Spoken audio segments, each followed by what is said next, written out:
humble huts on 7 hills, gave birth to the greatest empire humanity has known. From obscure village to world conqueror, Rome forged its destiny through iron discipline, pragmatic governance, and ruthless adaptation. While Greeks debated philosophy, Romans built roads. Their legions marched from Britain to Syria. Their laws shaped 3 continents, and their monuments still stand millennia later. Through republic and empire, Rome survived civil wars, mad emperors, and barbarian invasions, transforming itself again and again until its final breath. Discover how a tiny settlement on the Tiber created a legacy so profound that even in collapse, it never truly fell. It merely changed its name. Before there was a city, there was a landscape. Central Italy lay as a long quilt of ridges and river valleys, stitched together by the slow course of the Tiber. Its waters cut through clay and tufa, bending toward the western sea, carrying silt that made the low plains of Latium fertile and treacherous in equal measure. Hills rose like islands above the marshes, the Palatine, the Aventine, the Capitoline, each offering dry ground, a defensive perch, and a view of the river's slow shimmer. In this narrow corridor between mountains and sea, the first Romans were not yet Romans. They were the descendants of scattered tribes whose huts smoked in the damp wind, and whose gods had no temples, only stones. Far earlier still, Indo-European migrants had filtered into the peninsula, bringing with them new speech and habits that reshaped the older Bronze Age world. Their words would harden into Latin, the language that turned command into poetry and law into stone. They came with horses, oxen, and the notion that land could be owned rather than shared. In the centuries that followed, that quiet idea would make and unmake empires. By around 900 BC, the long shadow of the Iron Age reached Latium. On the slopes north of the river, villages belonging to what we now call the Villanovan culture learned to smelt the darker metal that made sharper blades and stronger plowshares. Iron rewarded those who had access to ore and punished those who did not. Out of this new economy grew the first visible layers of inequality.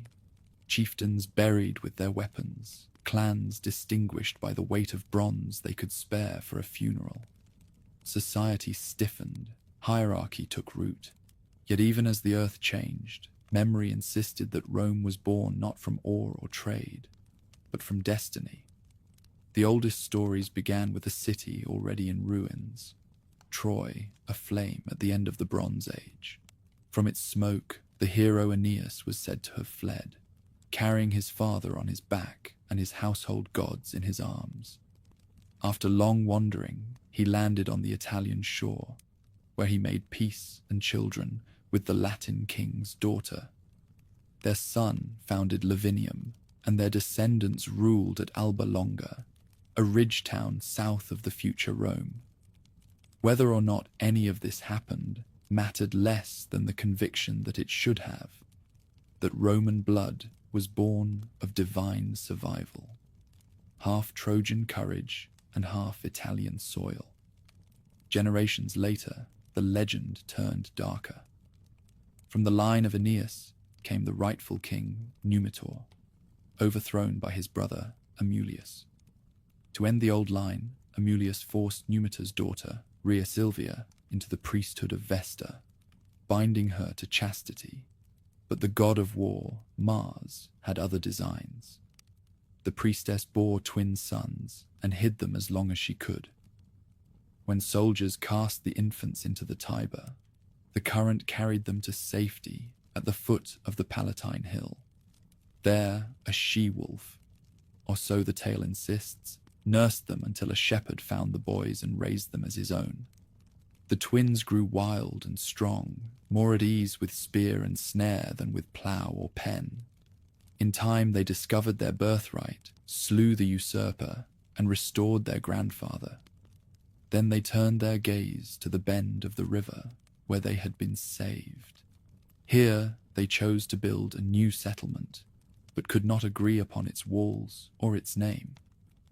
Romulus, the elder, marked his boundary with a plowshare. Remus, defiant, leapt across the furrow in jest. The blow that followed was the first Roman murder. The survivor, shaken but unrepentant, buried his brother and named the city after himself. Whether or not the twins ever lived, their story cast a long shadow. To later generations, the fratricide explained everything. Rome's genius for order and its curse of civil strife, its sacred discipline and its unending appetite for blood. Even in its infancy, the city was said to have been founded on the crime of kin against kin, a pattern it would replay for the next 1,000 years. While myth supplied meaning, the ground preserved evidence. On the Palatine Hill, traces of circular huts have been found, each built of wattle and daub, with a central hearth and a single doorway. Their floors are worn smooth by centuries of feet. Their ash still smells faintly of smoke when uncovered. These huts date to the mid-8th century BC, the very age that Roman historians later assigned to Romulus himself. From their arrangement, 7 or 8 dwellings clustered around a central court. We glimpse a society poised between tribe and city, already practicing shared rituals, already binding their fates to the hill's height. Around these early settlers gathered other Latin clans from the surrounding plain, joined by Sabine hill folk and, in time, touched by the rising power of the Etruscans to the north. Each brought its own gods and crafts. The Latins, their rustic lore, the Sabines, their austere piety, the Etruscans, their augurs, and their taste for ordered stone. From the fusion came a culture both pragmatic and superstitious, devoted equally to warfare and ceremony. A Roman offering was never made without precise gestures. A Roman oath, once sworn, bound the soul. These early peoples formed loose alliances for trade and worship. Chief among them was the Latin League, said to have met at the sacred grove of Alba Longa to honor Jupiter of the mountain. There, representatives of a dozen towns renewed their common vows, sacrificing a white bull whose blood sealed both peace and rivalry. Through such rites, Rome learned to speak the language of diplomacy long before it had legions to enforce it. By the middle of the 8th century BC, the new settlement on the Tiber was already fortifying itself. Earthen ramparts rose along the hill's edge, crowned with palisades. Within, small shrines marked the boundary between the living and the divine. The king's power was not yet a tyranny, but a ritual office. He led the people in war and in sacrifice, interpreting the will of the gods by the flight of birds.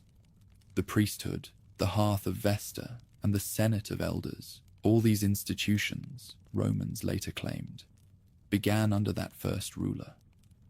Whether memory or invention, they gave form to an idea that outlasted the huts themselves.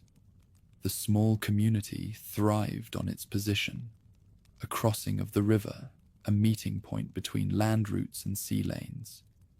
Merchants from Etruria brought metalwork, traders from Campania brought wine and fine pottery. In return, the villagers sold salt from the marshes and cattle from the uplands. The settlement's rough paths hardened into streets, its timber posts into stone foundations. What began as a refuge became a marketplace, and what began as a myth became a polity. In time, the hill was no longer enough. The dwellers on the Palatine reached outward, toward the other mounds across the valley, binding them with bridges and shared walls. From their mingled villages, a single city took shape. Its first walls traced not ambition, but fear, of flood, of enemy, of divine displeasure. Yet those same walls marked a threshold between the wild and the governed, between pasture and forum. Within them, life acquired rhythm, festivals to mark the seasons, assemblies to judge disputes, sacrifices to ensure the favor of heaven. No one then could have imagined what the place would become, but even at the start, Rome bore the marks that would define it: a hunger for permanence, a readiness to absorb others, and a conviction that destiny was best built by hand. The huts on the Palatine have long since crumbled, yet the pattern they set, order wrested from chance, ritual masking violence, endured. From that mingling of legend and soil, the eternal city first drew breath. Every city begins as an argument about who gets to command it. Rome's first centuries were ruled by kings, men who wore the crown not as a symbol of glory, but as a tool for survival. Between the marsh and the mountain, the small settlement that Romulus had fenced with a plough now faced problems that only a ruler could solve: hunger, enemies, and the need for rules stronger than kinship. The crown in those days was not a bauble. It was a burden that had to be earned every morning. Legend says the founder ruled alone at first, his authority resting on charisma and a knack for violence. He summoned 100 elders to advise him. The Senate, born from the Latin word senex, old man. From their council came the idea that power should have witnesses. Romulus divided the people into clans and levied the first fighting force, the legions, whose oath was to the city rather than to any single chieftain. To fill its empty streets, he offered asylum to runaways and exiles. Rome was born cosmopolitan. Its walls were never meant to keep people out, but to keep them in once they had arrived. But no society grows without friction. Lacking wives for his new citizens, the founder staged a festival and invited the neighboring Sabines to attend. When the signal was given, the Romans seized the guests' daughters, an act later softened in memory as the abduction rather than the rape of the Sabine women. War followed. The Sabine king Tatius stormed the half-built city, and for a moment it seemed the new settlement would die as soon as it was born. Then, in the dust of battle, the abducted women themselves ran between the lines, begging fathers and husbands not to destroy the homes where their children had just been born. The fighting stopped. Two peoples became one. Two rulers shared a single throne, and the union of Latins and Sabines gave Rome a second birth, this time by persuasion rather than conquest. When the founder vanished in a storm, the Romans said he had been taken up to heaven and now watched over them as the god Quirinus. Whether deified or murdered by his counselors, he left behind a template: a king who commands soldiers, a senate that tempers his will, and a people who expect miracles of both. The next ruler, Numa Pompilius, was everything the first was not. Devout where his predecessor had been martial, patient where he had been fierce. Tradition called him a Sabine, and perhaps he was, for he taught the mixed people on the Tiber that the favor of the gods mattered as much as the skill of their arms. Under his rule, the city filled with rituals and calendars.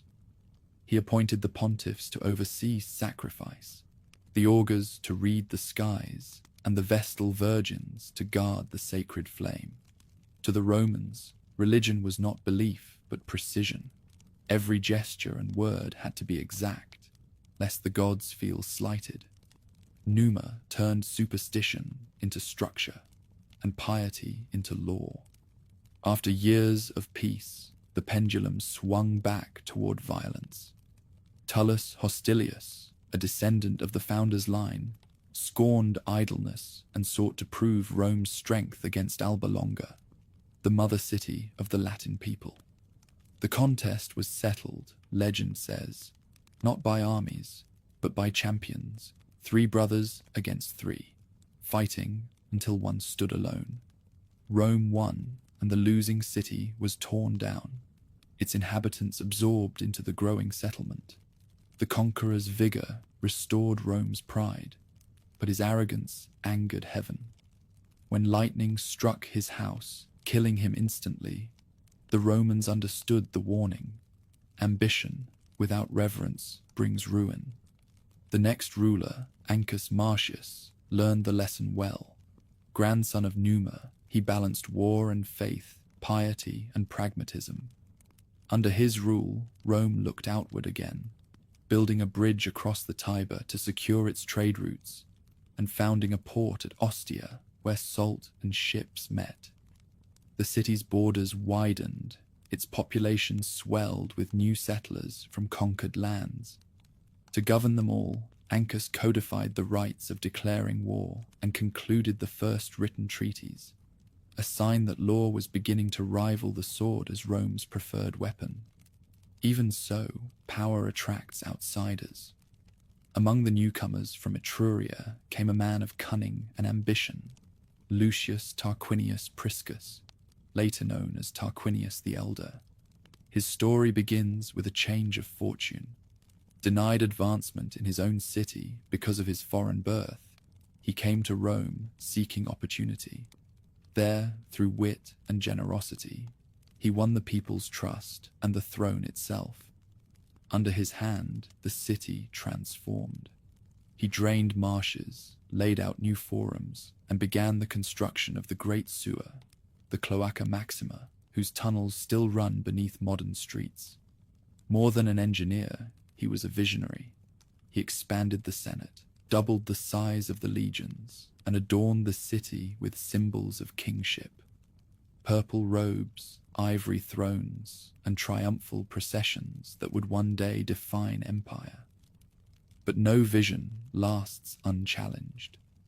His successor, Servius Tullius, was said to have been born a slave, his head once crowned with mysterious flame as a child, an omen of greatness. Raised in the royal household, he proved a ruler of rare intelligence. Servius divided the citizens by wealth and census, giving every man a stake in the state's defense. Property determined one's rank in the army and one's voice in the assembly. For the first time, Rome's politics took numerical shape. The city was measured, classified, and disciplined into order. He encircled the 7 hills with a continuous wall, a declaration that the scattered villages had become one metropolis. Still, even a just ruler cannot escape envy. When Servius's daughter, Tullia, conspired with her husband Lucius Tarquinius Superbus, blood returned to the palace. The pair murdered the old king, and the new monarch seized the throne without the people's consent. Tarquinius the Proud, as he came to be called, ruled through fear. He silenced the Senate, executed rivals, and built monuments to his own name, most notably the Grand Temple of Jupiter on the Capitoline Hill, a symbol meant to awe the gods and citizens alike. The price of tyranny came through one woman's suffering. Lucretia, a noble matron, was violated by the king's son. Her suicide, carried out in front of her kinsman, ignited the fury of Rome. Led by Lucius Junius Brutus, the people expelled the royal family, swore never again to tolerate a king, and founded a new order where 2 consuls would share power and serve for a single year. Thus, from outrage was born the Republic, a system that tried to balance ambition with accountability. When the smoke of revolution cleared, the city looked both forward and back. The 7 kings had given it more than walls and temples. They had taught it how to pray, how to fight, how to rule, and how to rebel.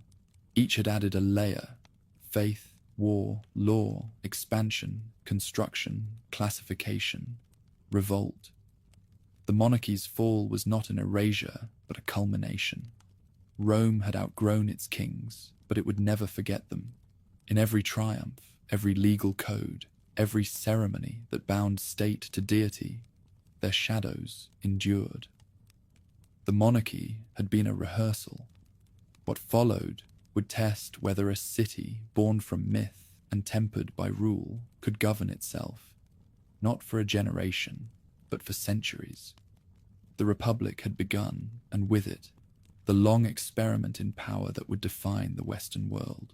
The last king had fallen, but his ghost lingered in every corner of the city he once ruled. Rome was free, yet freedom, as the citizens soon discovered, was as difficult to govern as tyranny. A monarchy could act swiftly. A republic had to argue its way forward. What began with the expulsion of a tyrant became an experiment in balancing ambition with restraint, a system built not on trust, but on suspicion. 2 consuls, elected yearly, replaced the crown. Each could veto the other's decisions, and both swore to defend the people and the state. Around them stood the Senate, that ancient council of elders, now transformed from royal advisors into the Republic's nervous conscience. Its members claimed to guard tradition against rash impulses, yet their own families clutched power like an inheritance. The patricians, a narrow band of noble houses, filled the magistracies and priesthoods, while the vast remainder, the plebeians, tilled the fields, fought in the legions, and found themselves shut out of the very government they defended. The monarchy's end had freed the city, but not its people. For a time, Rome's energies were turned outward. Nearby Etruscan towns tested the new republic, hoping that political chaos might make it easy prey. The exiled king Tarquinius the Proud fled north and found allies among the Etruscans of Clusium. Under their king, Lars Porsena, armies marched toward the Tiber, banners flashing bronze in the sunlight. At the bridge that guarded the city, one man stood his ground. The story tells that Horatius Cocles, alone against the enemy host, held the crossing until his comrades cut it down behind him, then swam the river in full armor to safety. Whether the tale grew in the telling or not, it gave the Republic its first hero, a symbol of personal sacrifice for communal survival. Victory, however, brought little harmony. As the wars dragged on, soldiers returned to find their farms neglected, their debts multiplied. The rich lent grain and coin at ruinous interest. When the poor could not pay, they were chained as bond servants. The city that had sworn itself to liberty now watched citizens sold like captives. Anger swelled until the commoners withdrew altogether, leaving their tools on the ground and camping apart from the city on the sacred mount. Without farmers or soldiers, Rome starved and trembled. The Senate capitulated. To protect the powerless, it created a new office, the tribune of the plebs, a magistrate whose body was declared inviolable and whose word could halt any decree. The plebeians returned, their hunger for justice temporarily satisfied. This uneasy compromise became the rhythm of the Republic.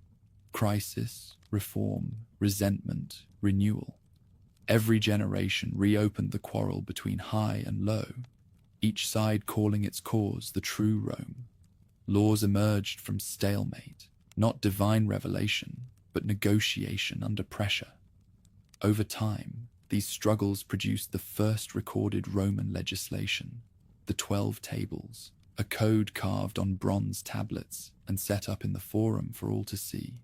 The code did not promise equality, but it made oppression visible. A creditor might still seize his debtor, yet he could no longer do so in secret. A father retained authority over his household, but his rights now had limits written in metal and memory. Law became the Republic's new religion. Even as the city argued with itself, enemies surrounded it. The Volsci and Aequi raided from the hills, the Etruscans pressed from the north, and every summer seemed to bring another siege. Rome learned to live in a state of near-constant war. out of necessity came discipline. The legions grew more organized, their ranks drilled into formation by commanders who had once been farmers themselves. The Republic's survival depended on the virtue it most admired: devotion to duty above personal gain. None embodied this ideal more perfectly than Lucius Quinctius Cincinnatus, a patrician who, legend says, was found ploughing his field when messengers came to beg his leadership against invading tribes.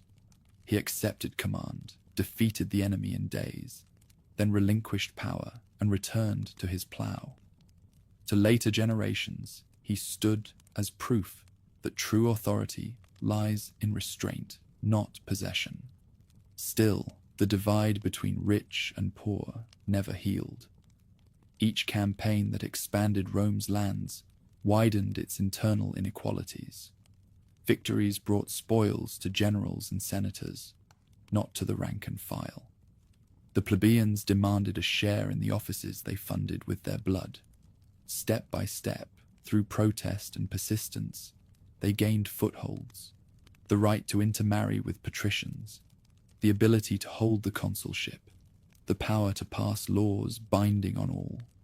What had begun as rebellion hardened into constitutional structure. The Republic's strength was its flexibility. Its weakness was the constant need to bend before breaking. Amid these domestic reforms, the Republic turned south and east, extending its reach across Latium. Some towns resisted, others allied, and through a web of treaties, Rome became the reluctant leader of a federation. Each victory brought new subjects and new anxieties. To manage its swelling territory, the city relied on a mixture of harsh discipline and calculated mercy: punish rebellion, reward loyalty, and allow the defeated just enough pride to serve willingly. The formula worked so well that within a century, Rome had become the dominant power of central Italy. Then, without warning, the rhythm of triumph stopped. From the north came a people no one had seen before. The Gauls, tall, fair-haired, their shields painted, their cries unearthly. Drawn by the rumor of plunder, they crossed the Apennines and fell upon the city of Clusium. The Romans, meddling in their quarrels, sent envoys who violated the laws of diplomacy by joining the local battle. The Gauls demanded justice. Rome refused. The invaders marched south, burning as they came. At the River Allia, not far from the capital, the Roman army broke. Panic spread faster than news. Within days, the enemy stood before the city gates. What followed was terror. The senators, too old to flee, sat in their ivory chairs, awaiting death. The younger men garrisoned the Capitoline Hill, while the rest fled into the countryside. The Gauls, led by Brennus, stormed through the streets, killing indiscriminately, then set the houses ablaze. Only the sacred geese of Juno, the story says, saved the citadel by their alarmed cries when raiders crept up the cliffs at night. For months, the defenders held out until famine forced them to bargain. The barbarians agreed to withdraw for a ransom in gold. When the weights used to measure the payment proved false, Brennus threw his sword onto the scales, declaring, "Woe to the conquered." In later centuries, Roman historians softened the humiliation. They claimed that Marcus Furius Camillus, recalled from exile, struck the Gauls as they counted the ransom and drove them off in sudden victory. Perhaps he did. Perhaps the city simply paid and rebuilt. Either way, the sack of 390 BC seared itself into Rome's memory. From that day forward, fear of northern invasion became a national obsession. The Republic resolved never again to leave its fate to chance or mercy. The reconstruction that followed was as much spiritual as physical. The walls were rebuilt in stone, broader and higher than before. new temples rose beside the ruins of old ones, and the rituals of purification multiplied. Outwardly, the city looked restored. Inwardly, it had hardened. Every institution, the Senate, the assemblies, the priesthoods, became more vigilant, more disciplined, more suspicious of individual ambition.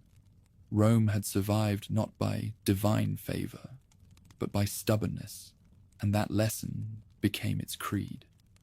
By the close of the 4th century, BC, the Republic was no longer a fragile experiment. It was a machine of endurance, capable of outlasting disaster by sheer will. Its citizens had learned to equate freedom with duty and defeat with delay. They had fought kings and neighbors, hunger and fire, yet still believed their destiny lay ahead. The Gauls had burned their homes, but they had also tempered their spirit. Out of ashes rose a conviction that would carry Rome from the banks of the Tiber to the edges of the known world, that no loss was final and no victory sufficient. The Republic had been baptized in flame, and the city that called itself eternal had begun to act as though it truly were. The smoke of the Gallic fires had barely cleared when the Romans began rebuilding not just their walls, but their confidence. The sack had burned away illusions. What remained was an iron will. From the ashes of humiliation rose a new kind of state, pragmatic, disciplined, and hungry. If the city had once survived by miracle, it would now survive by method. Reconstruction brought more than stone. It brought reform. The Senate commissioned a full reorganization of the army and the census. Service was now an obligation, measured by property, ensuring that every man had something to lose and something to defend. The legions were divided into flexible maniples, units that could fight across mountains and forests where phalanxes faltered. The new structure was not just a tactic, it was a philosophy. Rome had learned that rigidity breaks, but adaptation endures. From their rebuilt walls, the citizens looked outward. Their neighbors, Etruscans, Volsci, Aequi, and Hernici, had watched the city's near ruin and expected its end. Instead, they saw a force reborn. The Romans struck first, reclaiming the lost towns along the Tiber and pushing into Etruria. In the south, the Latins, once Rome's allies, grew restless. They no longer wished to share burdens without sharing command. The confrontation came in the Latin War of the 340s BC, a civil war in miniature between old partners who had outgrown each other. The Romans prevailed and dissolved the Latin League, absorbing its members through a policy both cunning and generous. Rather than destroy conquered communities, Rome offered them varying degrees of inclusion. Some towns became municipia, their inhabitants citizens with partial rights. Others received Latin rights, a kind of probationary citizenship that promised advancement through loyalty. These distinctions were complex, often unfair, but they worked. Rome turned former enemies into recruits, weaving a federation bound not by chains, but by contracts. It was a political revolution disguised as bureaucracy, conquest through paperwork. While the South submitted through negotiation, the heart of Italy still bristled with defiance. In the central mountains lived the Samnites, fierce hill tribes who prized independence above comfort. They were warriors of a different breed, agile, stubborn, and intimately familiar with the harsh terrain of Samnium. Conflict was inevitable. The Samnite Wars, fought over half a century, became the crucible in which Roman strategy matured. The first encounters humbled the legions. At the Caudine Forks, a narrow pass between cliffs, Roman troops were trapped without a fight and forced to surrender. They were made to pass under a yoke of spears. a ritual humiliation that scarred the national psyche. Yet from that shame came reform.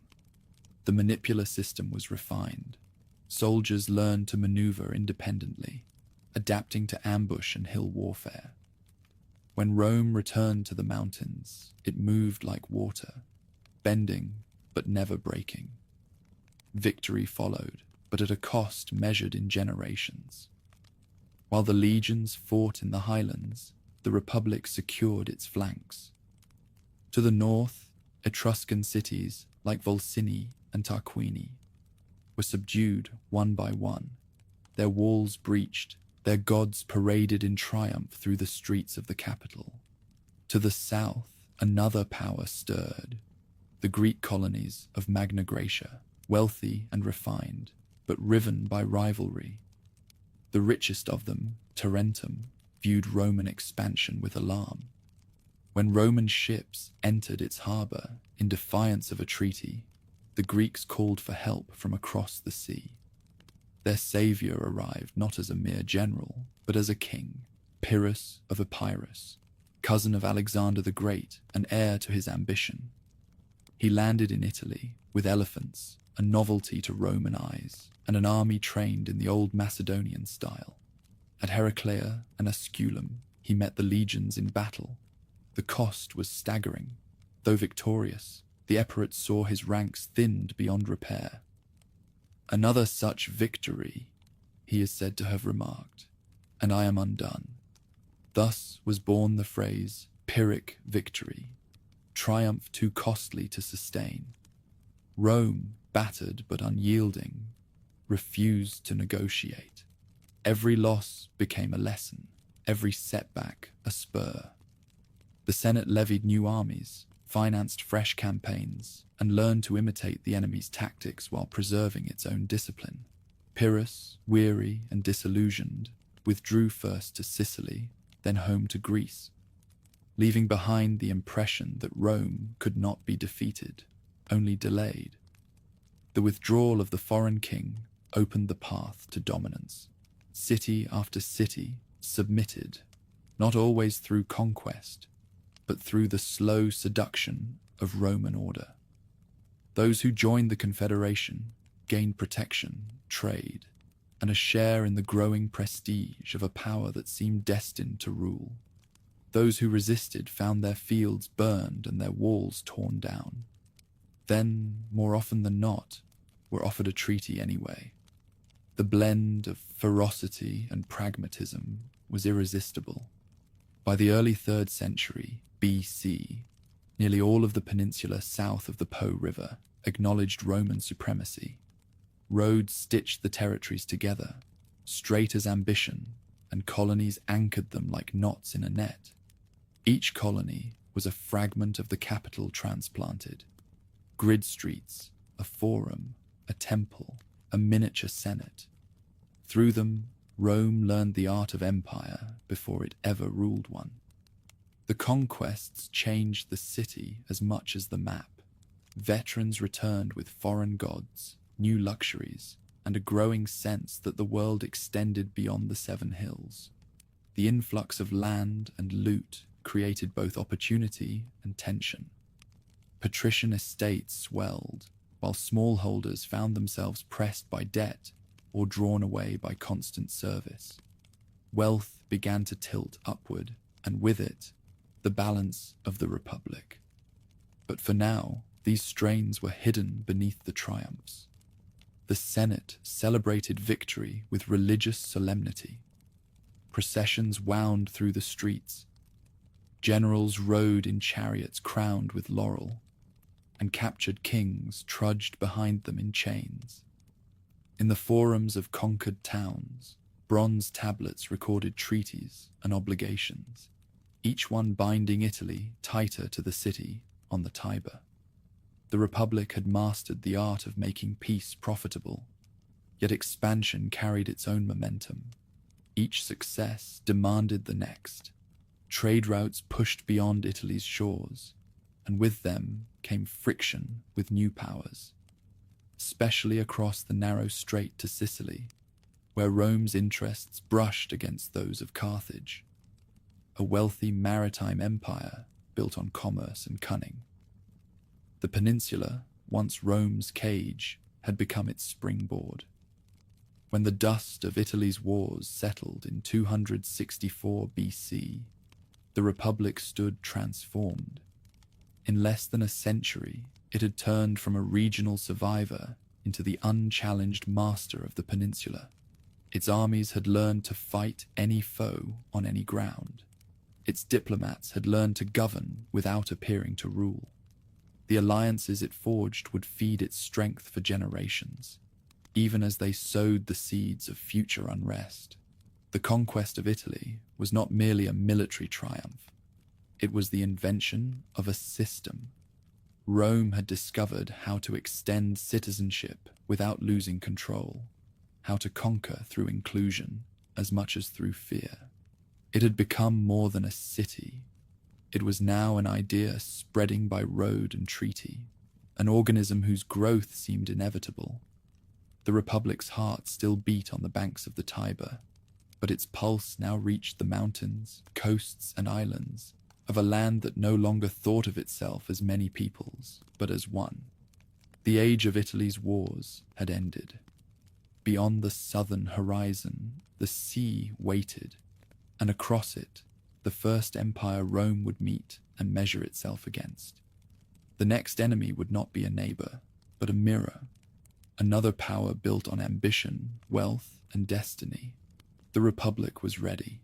When the Romans first looked across the strait towards Sicily, they saw not the sea, but a question. How far could the Republic's reach extend before it ceased to be a city's rule and became an empire's? The island was a prize like no other, fertile, wealthy, and poised between worlds. Whoever held it controlled the trade that bound east and west. For centuries, that role belonged to Carthage, a maritime power whose merchants trafficked in silver, spices, and slaves. Its fleets crisscrossed the western Mediterranean, its harbors bristling with masts, its admirals with ambition. The Romans, still land soldiers at heart, had never mastered the sea. But in 264 BC, that was about to change. The spark was small, as great fires often are.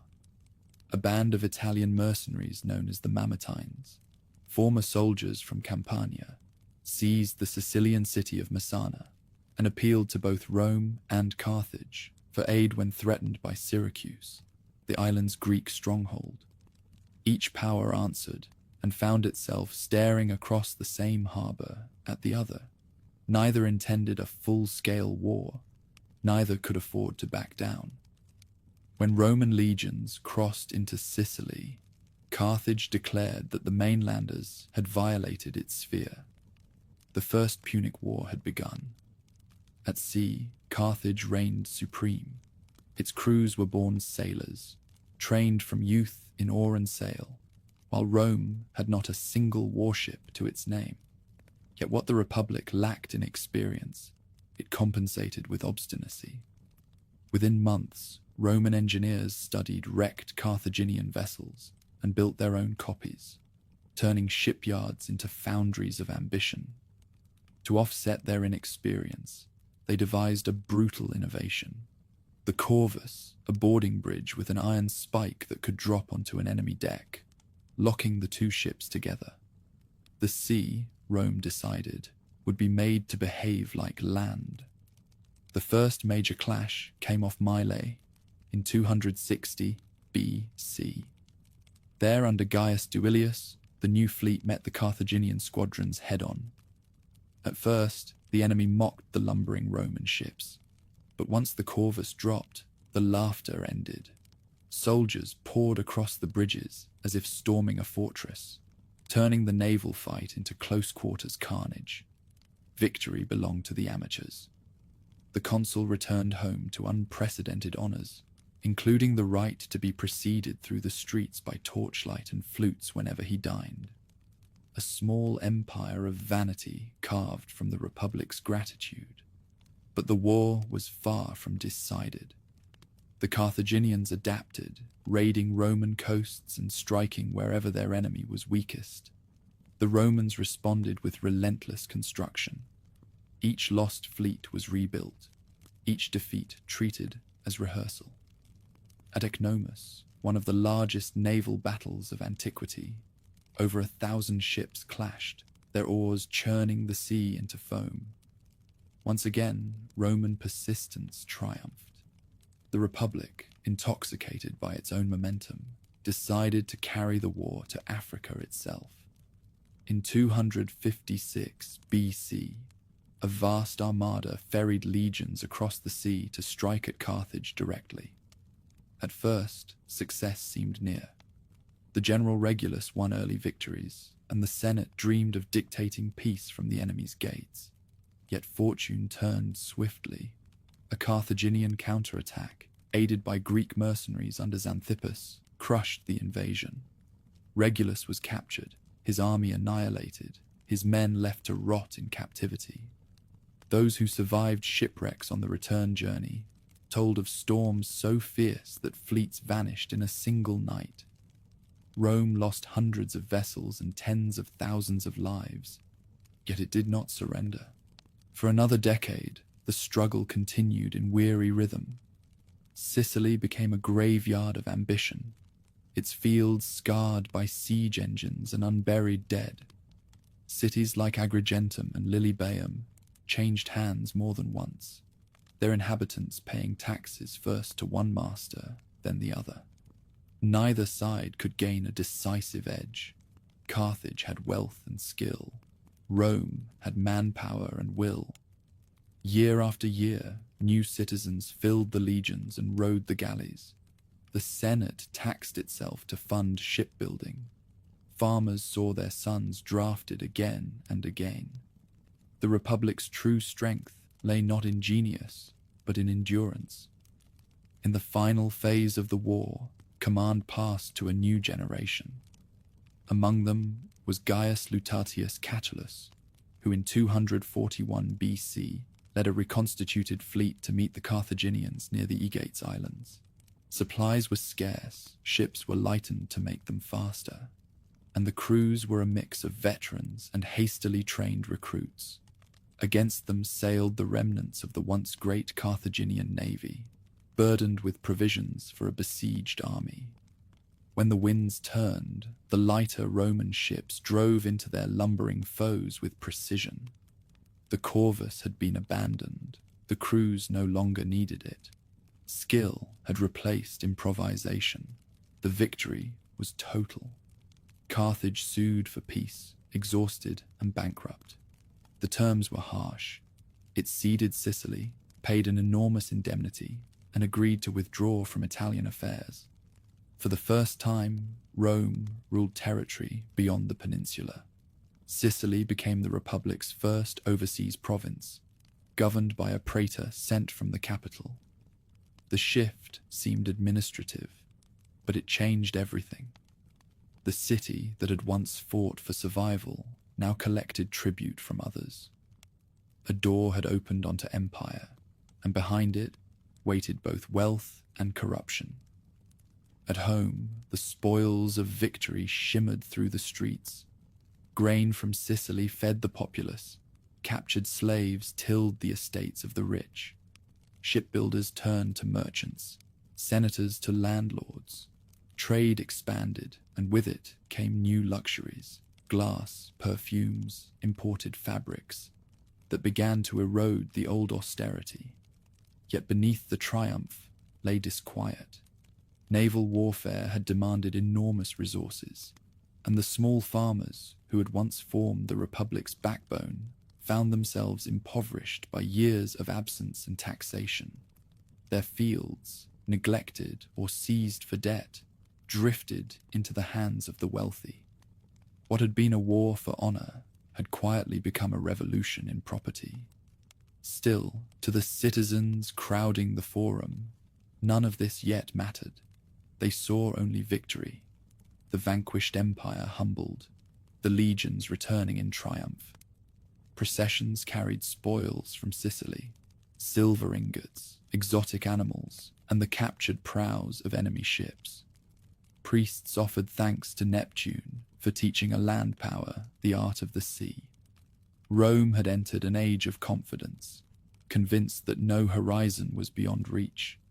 But the peace that followed was a peace of preparation. Carthage, though broken, still possessed its fleets, its commerce, and a will no less stubborn than Rome's. In the markets of Africa, merchants rebuilt their fortunes. In hidden shipyards, carpenters shaped new hulls. The Senate, meanwhile, turned its gaze elsewhere, to Sardinia, Corsica, and the distant shores of Spain. Both powers understood that their truce was temporary. The first contest had proved only who could survive longer. The second would decide who could not. The First Punic War had done more than shift borders. It had redrawn possibilities. The Republic had conquered the seas without ever ceasing to think like soldiers. It had turned setbacks into systems and desperation into doctrine. What began as a quarrel over mercenaries ended as the birth of a navy, a treasury, and an empire in training. The legions that once guarded a river now guarded a world. For now, the people celebrated. The Senate calculated, and the gods, as always, watched. Across the Mediterranean, in a city of harbors and incense, a young commander named Hamilcar Barca swore that his sons would never forgive the humiliation inflicted upon their homeland. Among them was a child named Hannibal. His time would come. The peace after the First Punic War had been uneasy, like a sword sheathed but never blunted. Rome had taken Sicily, Sardinia, and Corsica, and now looked towards Spain, where silver, timber, and manpower promised new wealth. Across the sea, Carthage simmered. Beaten, fined, and stripped of empire, it turned west to rebuild. From its North African harbors, merchants sailed again, and from its council halls emerged a new dynasty of soldiers. The Barcids, a family forged in vengeance. At their head stood Hamilcar Barca, the veteran who had fought Rome to the last. He swore his sons to hatred of the Republic, and legend claimed that the eldest, Hannibal, placed his small hand on a sacrificial altar, vowing never to be a friend to Rome. When Hamilcar died in battle, his mantle passed to that child, now grown into a commander of rare brilliance and will. Under Hannibal's leadership, Carthage's holdings in Spain expanded swiftly. He captured the rich mines around New Carthage and founded settlements that filled the treasury his father had left empty. To the Romans, this growing power was a warning unheeded. When the city of Saguntum, an ally of Rome, was attacked by Hannibal's forces, the Senate demanded his surrender. Carthage refused. In 218 BC, war was declared, the second and greatest of the Punic Wars. The Republic expected another campaign in Spain or Africa. Instead, the Carthaginian commander chose the unthinkable. He would bring the fight to Italy itself. In the spring, Hannibal led an army north through Gaul, crossing rivers swollen with meltwater and tribes hostile to every step. At the Rhone, he outmaneuvered Roman scouts. At the Alps, he faced the mountains themselves. The crossing became legend, men freezing on the slopes, horses tumbling into ravines, elephants slipping on ice yet trudging onward through snow and rock. Of the tens of thousands who set out, perhaps half reached Italy alive. Yet their leader had achieved the impossible. When the news reached Rome, disbelief turned to panic. The Senate sent armies north, expecting to crush an exhausted enemy. Instead, they met a master of deception. At the Trebia River, Hannibal lured the legions into icy water, then struck from ambush. At Lake Trasimene, he hid his forces in morning fog and annihilated another army. the largest ambush the ancient world had seen. Each victory drew new Italian allies to his side, convinced that Rome's destiny had ended. The Republic teetered on collapse. Refugees flooded the capital, fields lay untended. Yet even in despair, the Senate refused negotiation. A new strategy emerged, one not of battle, but of survival. The consul Quintus Fabius Maximus, later called Cunctator, the delayer, shadowed Hannibal's movements without engaging him. He burned crops, blocked supplies, and avoided open combat. The tactic infuriated the public, who hungered for revenge, but it preserved the legions. The Senate learned the lesson the founder had once taught. Sometimes endurance is the truest courage. Then came Cannae. In 216 BC, the Romans assembled their largest army, yet nearly 80,000 men, and marched south to crush the invader. Hannibal arranged his troops in a crescent, placing his weaker forces at the center. As the legions pressed forward, the Carthaginian line bent, drawing them in. On the flanks, his cavalry wheeled and struck from behind. By nightfall, the Roman army had ceased to exist. As many as 50,000 lay dead. No defeat in the city's history was greater. The fields ran red for miles, and the Republic's allies began to waver. But Rome did not fall. Its people refused despair. Its Senate refused surrender. And its gods, or perhaps its will, refused silence. While the cities of southern Italy opened their gates to Hannibal, the core of the Republic held fast. New armies were raised from boys barely of age, and men past their prime. Women gave up jewelry to pay for arms. The state decreed public mourning, forbade lamentation, and ordered the citizens to continue as before. Even disaster was ritualized into discipline. Hannibal marched through Italy for more than a decade. He won battles at will, but could not force the city to yield. His allies faltered, his supplies dwindled. The Republic adopted a strategy of exhaustion: deny him reinforcements, harass his lines, reclaim lost ground town by town. Meanwhile, a new generation of commanders rose. Among them was Publius Cornelius Scipio, the son of a consul killed in Spain, a man whose ambition matched Hannibal's intellect. While Hannibal ravaged Italy, Scipio struck at his base. In Spain, he captured New Carthage, freeing hostages and seizing the mines that funded the enemy's war. He drilled his men relentlessly, blending Roman discipline with the fluid tactics he had learned from his adversary. By 205 BC, he persuaded the Senate to let him carry the war into Africa. The strategy once attempted by Regulus, now refined by experience. In 204 BC, Scipio landed near Utica, burning crops and drawing Carthaginian forces away from their heartland. The Council of Elders, desperate, recalled Hannibal from Italy. For the first time in years, the two greatest generals of their age faced each other. Near Zama, in 202 BC, they met in open battle. Hannibal's elephants charged first, but were turned by horns and shouts. His infantry fought stubbornly, but Scipio's cavalry, under Laelius and Massinissa, struck from behind.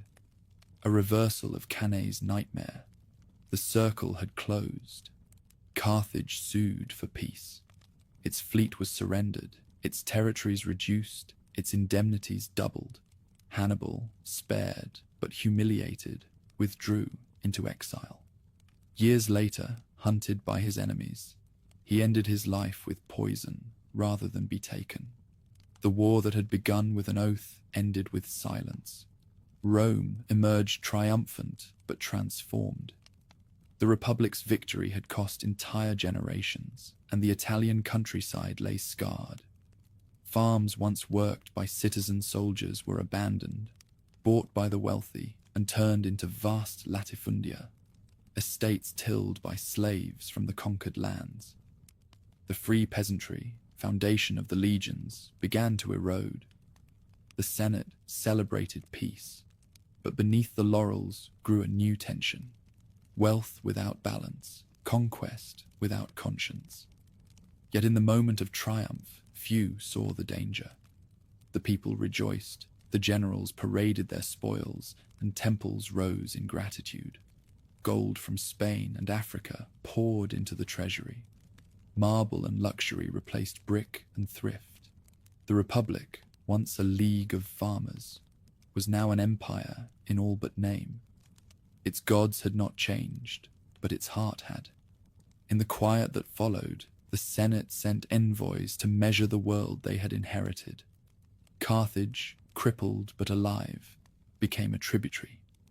Spain was divided into provinces, governed by praetors and drained by taxes.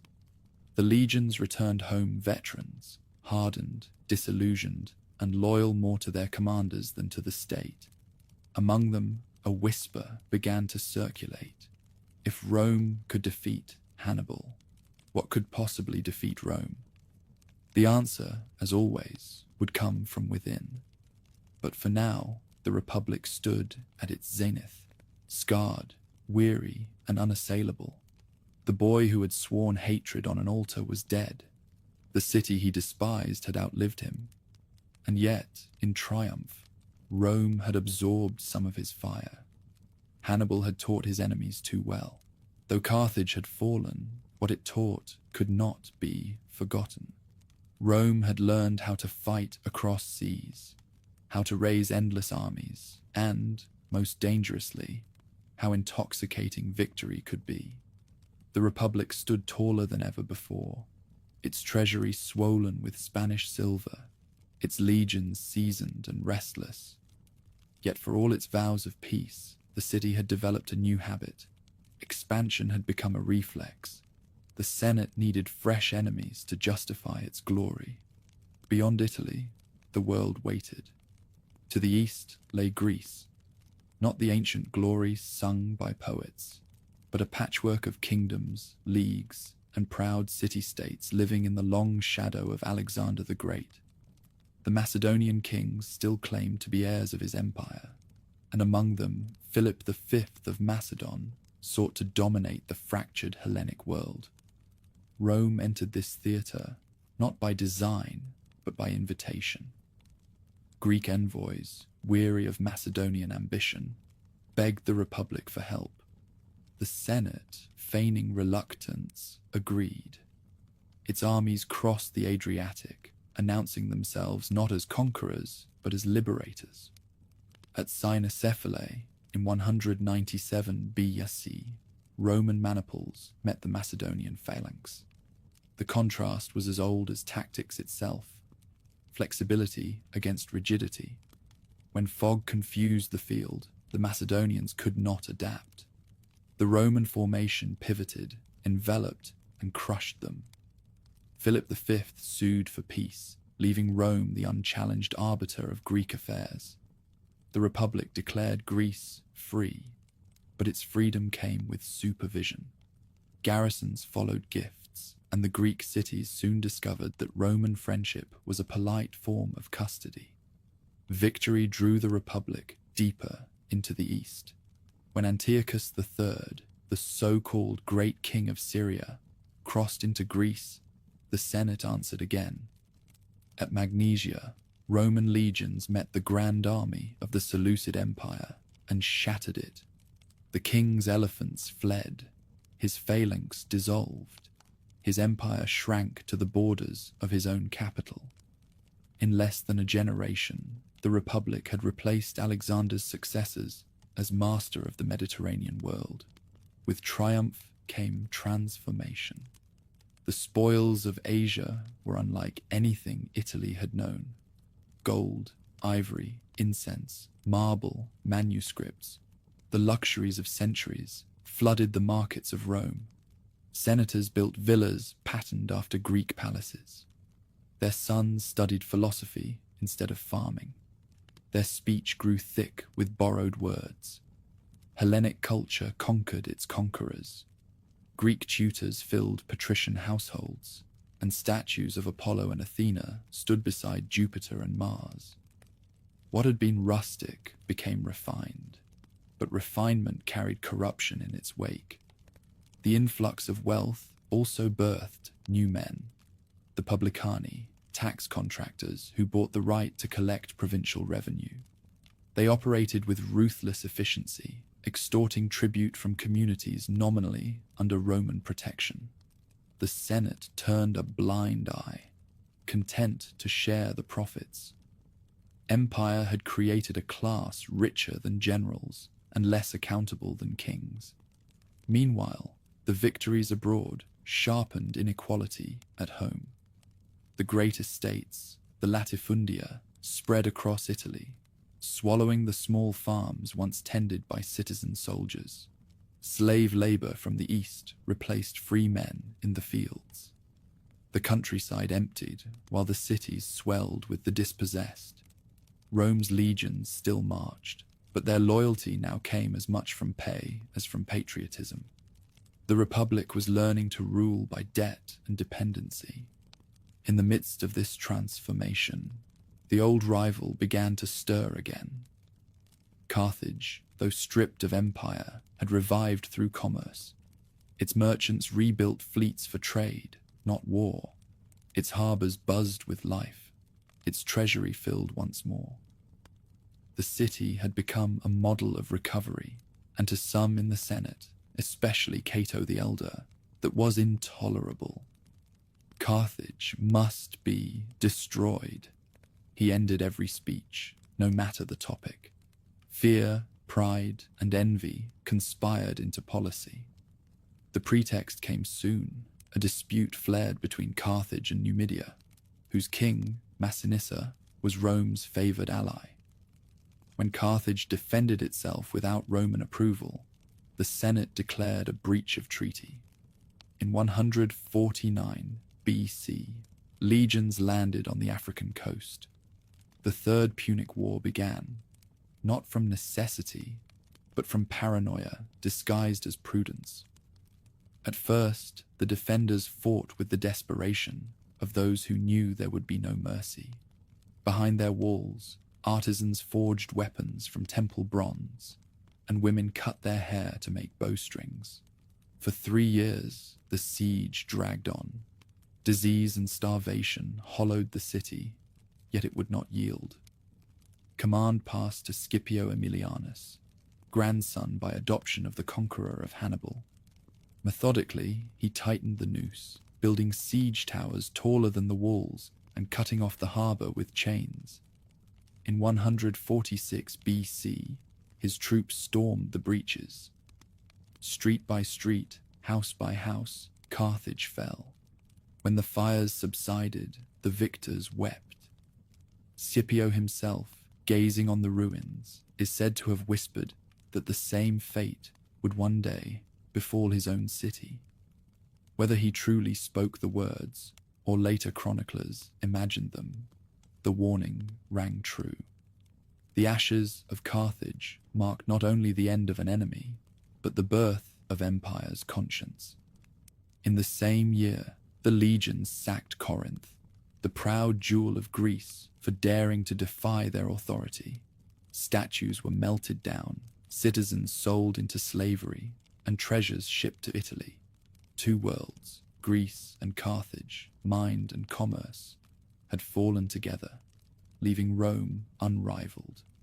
Macedonia, Asia, and Africa became provinces, governed from afar by men who treated them as personal estates. The Republic stood at its zenith. From the Atlantic to the Aegean, its eagles cast shadows over 3 continents. The Senate commanded wealth beyond reckoning. Generals commanded loyalty beyond law. In the Forum, marble replaced brick. In the temples, Greek sculptors replaced native artisans. The city that had once measured greatness by virtue now measured it by territory. Still, beneath the triumphs ran cracks invisible to the jubilant. Veterans returned to find their farms absorbed by creditors. Citizens grew accustomed to handouts from provincial tribute. The very success that had lifted the Republic now began to hollow it. Rome had conquered the world, but in doing so, it had imported the seeds of its own undoing. The legions would continue to march, but their wars would no longer be fought for defense. They would fight for command, for profit, for men whose names would soon eclipse the Republic itself. For now, though, the senators feasted, the temples glittered, and the people cheered their invincibility. Beyond the harbors, the sea lay calm, reflecting the light of empire. It would not stay calm for long. After Carthage burned and Corinth fell, the legions returned home expecting peace. What they found instead was a republic swollen by victory and sickened by it. The wars that had made Rome rich had also unmade the balance that once kept it steady. In place of discipline came indulgence. In place of solidarity, suspicion. The world was conquered, and the conquerors had begun to consume themselves. Italy glittered with new fortunes. From the mines of Spain and the ports of Asia poured gold and goods enough to intoxicate a civilization. The old patrician houses built marble atriums where once there had been plaster, dined from silver platters and imported philosophers to soften their manners. But the gleam of empire had a shadow. Small farms, the lifeblood of the Republic, withered as veterans returned to find their plots lost to debt or absorbed into the vast latifundia. Estates worked by foreign slaves and overseen by absent masters. What had once been a nation of citizen farmers was dissolving into two classes, landlords and dependents. Dispossessed men drifted toward the capital. The streets of Rome grew crowded with the jobless, the hungry, and the bitter. Grain distributions became the only steady income. Votes became a commodity. The Senate saw the swelling crowds as a nuisance, not a warning. They mistook silence for loyalty and comfort for stability. Beneath the marble and the speeches, the city had begun to rot. From this decay rose two brothers, whose names would divide an era, Tiberius and Gaius Gracchus. Born to nobility, educated in the ideals of their ancestor Scipio Africanus, they believed that Rome's greatness depended on restoring the dignity of its people. Their mother, Cornelia, had raised them to measure glory, not by conquest, but by justice. When Tiberius became tribune of the plebs in 133 BC, he turned that conviction into law. His proposal was simple but revolutionary: enforce the old limits on public land and return the surplus to citizens who had none. The plan threatened the wealth of nearly every senator. Debate gave way to hysteria. When Tiberius brought his bill directly to the people, bypassing the Senate, his opponents branded him a tyrant. Violence followed. Amid the chaos of a public assembly, nobles and their clients armed themselves with broken benches and clubbed him to death. His body was thrown into the Tiber, and with it, the Republic's pretense of civility. Years later, Gaius Gracchus took up the cause his brother had died for. Fierce, eloquent, and far-sighted, he sought not only to restore land, but to reform the machinery of power itself. He established colonies for veterans, made grain affordable for the poor, and restructured juries to include the equestrian class, those wealthy men of business whom senators despised. He even proposed extending citizenship to the Italian allies who had long fought in Rome's wars without sharing its rights. For a moment, it seemed that change was possible. Hope did not last. The Senate, alarmed by his popularity, armed the state against its own reformer. Street battles broke out. The Aventine Hill ran with blood. Pursued by assassins, Gaius ordered his slave to kill him rather than be captured. His head was paraded through the streets, and his supporters executed by the hundreds. The The Republic had learned that murder could silence reform more effectively than argument. Across the provinces, greed now replaced governance.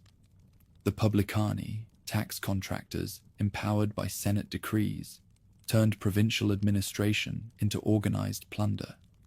Governors competed to enrich themselves through extortion, bribery, and sale of justice. The law that once bound Rome together became a weapon of theft. Empire had turned into a marketplace for ambition. Meanwhile, the Italian allies grew restless. For generations, they had furnished troops for Rome's armies and paid taxes to her treasury, yet remained second-class subjects without citizenship. Their petitions met with indifference. When their pleas were ignored, resentment hardened into talk of rebellion. The Republic's strength, the loyalty of its allies, was decaying from neglect. At home, the Senate faced a different enemy, its own citizens. Rival factions armed gangs to dominate elections. Bribery replaced debate. Political meetings turned into riots, and victories at the polls depended more on intimidation than persuasion. The old rituals of the Republic continued, but they had become theater. Slave uprisings in Sicily and southern Italy added another tremor. Tens of thousands of captives rose against their masters, promising freedom and vengeance. It took years and entire legions to crush them. The victories brought no relief, only fear of the next revolt. Power now belonged to those who commanded legions. Reformers without armies met the fate of the Gracchi. Generals with followers found that loyalty in uniform outweighed law in marble.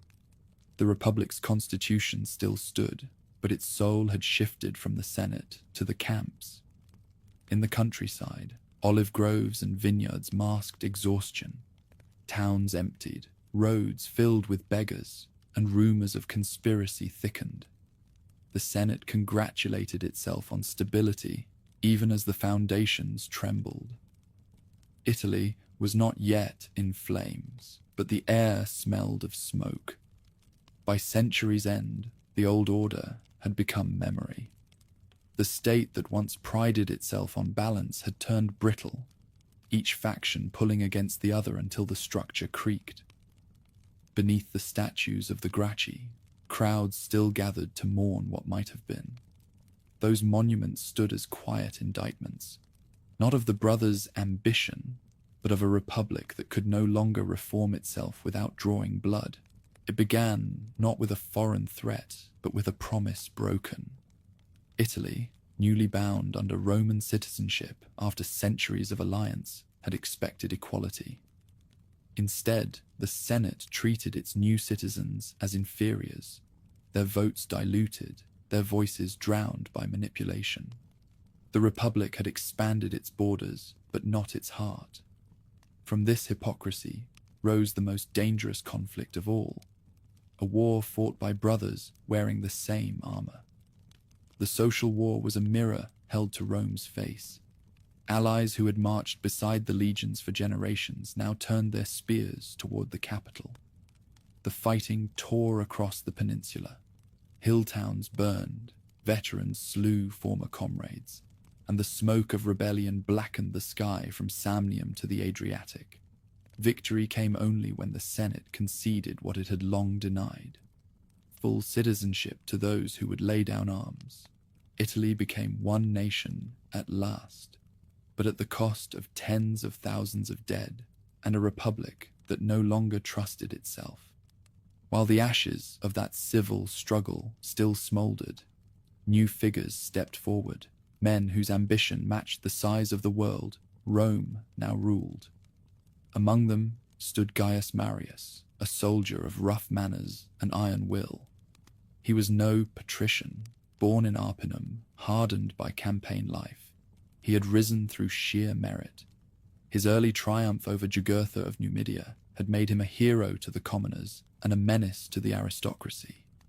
Later, when Germanic tribes threatened the north, he saved the Republic again, commanding victory after victory, until his name carried the weight of a monarchy.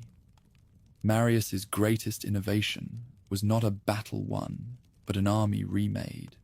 He abolished the property requirement for service, opening enlistment to landless men. The poor now fought for the state that had abandoned them, lured by pay, plunder, and the promise of land. Loyalty shifted from senate to general. Gratitude became currency. The Republic had created an army more professional and more dangerous than any before it. Watching all this with a calculating eye was Lucius Cornelius Sulla, once Marius's subordinate in Africa. He was everything his rival was not: aristocratic, eloquent, and ruthlessly self-controlled. Their hatred grew as swiftly as their fame. When the social war ended, a new conflict beckoned in the east. The campaign against Mithridates, the sixth of Pontus, a brilliant and volatile king who had massacred tens of thousands of Italians across Asia Minor. The Senate awarded the command to Sulla. The people, swayed by Marius, revoked it. That decision tore away the last pretense of legality. In 88 BC, Sulla marched his legions on Rome, the first Roman general to turn his sword inward. The city awoke to the tramp of boots and the glitter of drawn blades. Resistance collapsed before it began. Sulla declared his rival an outlaw and restored the Senate's supremacy. Power, for the first time, belonged to whoever could seize it. Exile could not contain Marius's fury. When Sulla departed east to fight Mithridates, the old general returned from Africa, gathered supporters, and captured the capital in turn. For days, Rome drowned in revenge. Nobles were hunted through the streets, their heads displayed on the rostra where speeches once rang. The blood that soaked the forum was not of foreigners, but of citizens. Marius, 70 years old and exhausted by hate, died soon after, leaving his followers to inherit the ruin he had made. Far away, Sulla campaigned through Greece and Asia, defeating Mithridates and looting his empire with clinical precision. His victories made him both rich and unstoppable. In 83 BC, he returned to Italy with 5 legions and a list of enemies. The Senate tried to placate him. His soldiers answered instead. Once more, civil war rolled across the peninsula. The final battle came outside the city walls. Sulla entered Rome not as liberator or conqueror, but as surgeon to a patient he claimed to cure by amputation. The dictatorship, an office untouched for centuries, was revived in his name. From that seat of absolute power, he remade the Republic in his image. Prescriptions followed, lists posted in the forum naming those marked for death. The killings were systematic, their logic bureaucratic. Properties of the condemned were auctioned, enriching allies and feeding the treasury. In the markets, men measured profit by how many corpses it took to earn it. Sulla called it purification. Others called it organized terror. For all the cruelty, he governed with cold efficiency. Laws were codified, magistrates restrained, and provincial administration standardized. The Senate swelled to 600 members, its authority restored by fear rather than respect. He curtailed the powers of the tribunes, silencing the voice that had once belonged to the people, and rewrote the constitution so that no single man could ever again seize control as he had. The contradiction was exquisite. He destroyed liberty to preserve it. When his reforms were complete, he astonished everyone. He resigned. Without ceremony or successor, he retired to his villa on the Bay of Naples, dictating memoirs and boasting that he had saved the Republic. The peace that followed was as brittle as glass. No law could erase the memory of legions marching through their own city. Those who survived his purges learned the wrong lesson. They saw that the path to power no longer ran through debate, but through command.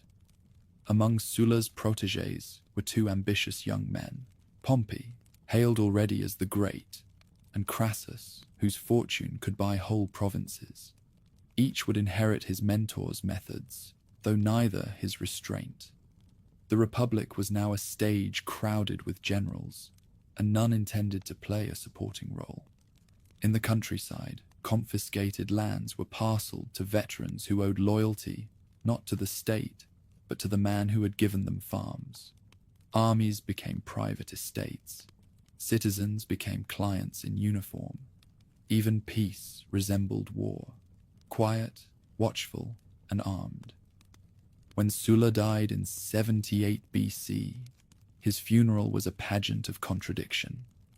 The people mourning a tyrant who had restored order, the Senate praising a reformer who had undone the Republic. His body burned on a pyre built with confiscated timber, his ashes buried among heroes. Yet the flames that consumed him illuminated a truth no one could ignore. Rome could no longer be ruled by law alone. The age of generals had begun. The embers of Sulla's funeral had hardly cooled before new ambitions flickered to life. His dictatorship had shown that the Republic could survive a tyrant, and that tyranny could wear the mask of legality. The Senate, swollen by his reforms, sat fearful and inert, clinging to laws written by the man who had broken them. Italy, meanwhile, lay divided between veterans settled on stolen lands and dispossessed peasants who had nothing left to lose. Power, once shared through compromise, had become a contest fought with memory, gold, and the promise of soldiers' loyalty. Out of this uncertain peace emerged a restless generation. None believed in the Republic's purity, but all sought to inherit its prestige. The two brightest stars were opposites in every way. Pompey, the young general who had ridden Sulla's victories to early fame, and Crassus, whose fortune bought influence no sword could earn. Between them lay rivalry disguised as partnership, a balance of strength and wealth that would soon demand a third element, genius. That third element arrived quietly.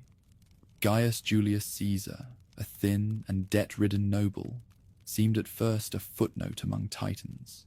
His family, ancient but impoverished, had fallen from power during Sulla's proscriptions. While others courted stability, he gambled everything on charm and audacity. When Sulla ordered him to divorce his politically inconvenient wife, Caesar refused and fled. Only the dictator's death spared him. From exile, he learned a lesson that would shape his life. Authority, once challenged and survived, becomes habit. Returning to the capital, he entered a world addicted to spectacle. The Republic's politics had turned theatrical. Orators played to mobs, and triumphs had become pageants of vanity. Caesar mastered the stage instinctively. He dressed with precision, spoke with poise, and spent money he did not have to appear wealthier than anyone imagined.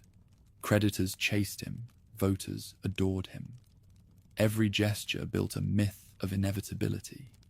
Opportunity came through service abroad. In Spain, as a young governor, he settled debts by conquest, subduing rebellious tribes and enriching himself with plunder. His dispatches home displayed the same polished audacity that would later define his campaigns. Concise, theatrical, and impossible to ignore. When he returned to Rome, richer and seasoned, he found a city more unstable than ever. Gangs clashed in the streets, elections turned to riots, and the Senate's dignity had withered to a memory. Amid this chaos, Caesar recognized that politics alone could no longer move mountains. It required alliance. He approached Crassus, who controlled Rome's finances, and Pompey, who commanded its legions. Both distrusted one another. Both found in Caesar a useful mediator. In 60 BC, the three forged an understanding, later called the First Triumvirate, that united wealth, prestige, and cunning against the inertia of the Senate. Each wanted something the others could provide. Pompey, land for his soldiers; Crassus, relief for his creditors; Caesar, a command vast enough to match his ambition. Their pact worked. Caesar won the consulship and used it to push through legislation that satisfied both allies and infuriated traditionalists. Then, as his term ended, he secured a proconsular command in Gaul, a frontier rich in opportunity and glory. It was meant to remove him from Rome's stage. Instead, it gave him the world as an audience. Across the Alps, he began his transformation from politician to legend. The tribes of Gaul were fierce and fractious, their lands wide and untamed. Caesar subdued them one by one, adapting tactics as swiftly as he adapted languages. His campaigns were brutal but efficient, combining engineering, propaganda, and charisma in equal measure. When rebellion erupted, he crushed it. When submission was offered, he turned enemies into allies. The legions followed him with devotion bordering on worship. Their commander shared their hardships, addressed them as comrades, and made them rich. The reports he sent back to Rome, the commentaries on the Gallic War, were masterpieces of narrative control. Written in the third person, they made conquest sound like duty and ambition like destiny. Senators read them with awe and dread. Every victory increased his fame. Every new territory brought him further from the laws that still pretended to govern him. Meanwhile, the alliance at home decayed. Crassus, seeking his own immortality, led an army east against the Parthians, only to perish at Cari, his body lost in desert sands. The balance among the triumvirs collapsed with him. Pompey, now sole consul, styled himself defender of the Republic, conveniently forgetting how often he had bent it. The Senate, terrified of Caesar's power, rallied around him as their champion. In Gaul, Caesar understood the game. His command was nearing its end. His enemies planned to prosecute him the moment he returned without his army. To disband his legions was to die. To keep them was to defy the state. The choice was no longer between peace and war, but between survival and surrender. The decision came on a cold night in 49 BC. At the banks of the Rubicon, the river marking the border of his province, Caesar hesitated only long enough to utter the line that history would never forget: Alea iacta est, the die is cast. Crossing with a single legion, he advanced south at a pace that made diplomacy meaningless. Panic swept the capital. Senators fled. Pompey evacuated the city, taking with him the treasury and the legitimacy of the old order. What followed was swift and bloodless at first. Caesar entered Rome not as conqueror, but as magistrate, promising clemency and order. He forbade looting, spared opponents, and declared that vengeance belonged to the gods, not to men. His restraint was as calculated as his courage. By sparing his enemies, he turned them into debtors of mercy.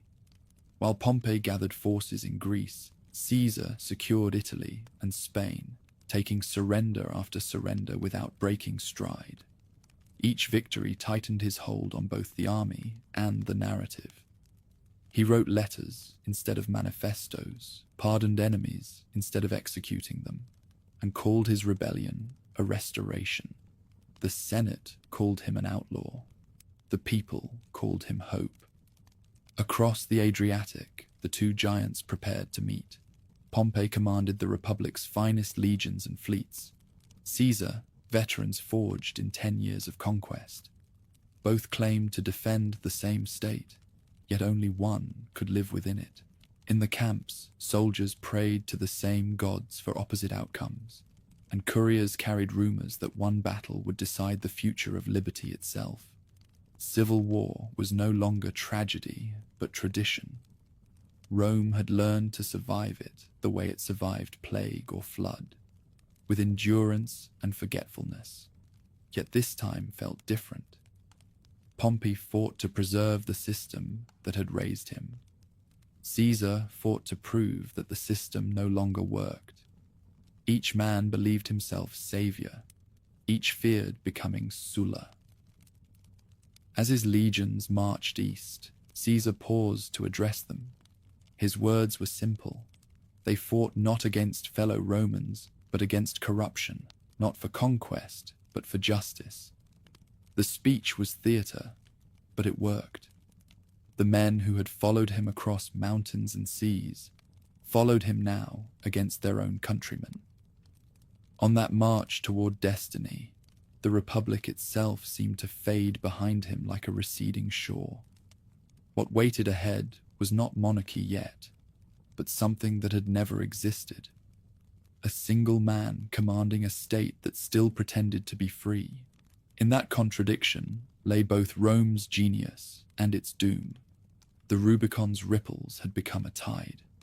The next wave would carry Caesar across the sea to Pharsalus, to Egypt, to triumphs that would crown him as the greatest Roman of all, and to knives that would prove how fragile greatness could be. By the time Caesar reached the plains of Pharsalus in 48 BC, the Republic was already a memory dressed in armor. Across the dust and heat stood the army of Pompey, larger, better supplied, and carrying the Senate's last illusion of legitimacy. For months, the two men had stalked each other across Greece, trading letters filled with courtesy and venom. Pompey promised to defend liberty. Caesar promised to restore it. Both understood that only one would live to define the word. At dawn, the clash began. The senators who had fled Rome watched from the ridges, confident of victory. Pompey's cavalry swept forward, the decisive strike. But Caesar, anticipating it, had hidden a reserve of infantry behind his own lines. At the signal, they surged upward, driving their short swords into the exposed bellies of the riders' mounts. Chaos spread like fire in dry grass. When the dust cleared, Pompey's army had collapsed, and the defenders of the Republic were corpses scattered across the field. The victor's discipline, not his numbers, had won the day. Pompey fled across the Mediterranean to Egypt, seeking refuge with the boy king Ptolemy XIII. But dynasties play by colder rules than politics. When Caesar followed days later, he was met not by an army, but by a basket. Inside lay Pompey's severed head, offered as a gift. The gesture sickened him. He wept, historians say, not for the man, but for the meaning of the act. Rome's greatness, he understood, had been reduced to murder as diplomacy. His arrival in Egypt entangled him in another struggle, one of intrigue and beauty. Cleopatra, the exiled queen, smuggled herself into his quarters wrapped in a carpet, a performance worthy of any Roman stage. She spoke with wit and command, promising stability and wealth if restored to her throne. Caesar, ever drawn to charisma, obliged.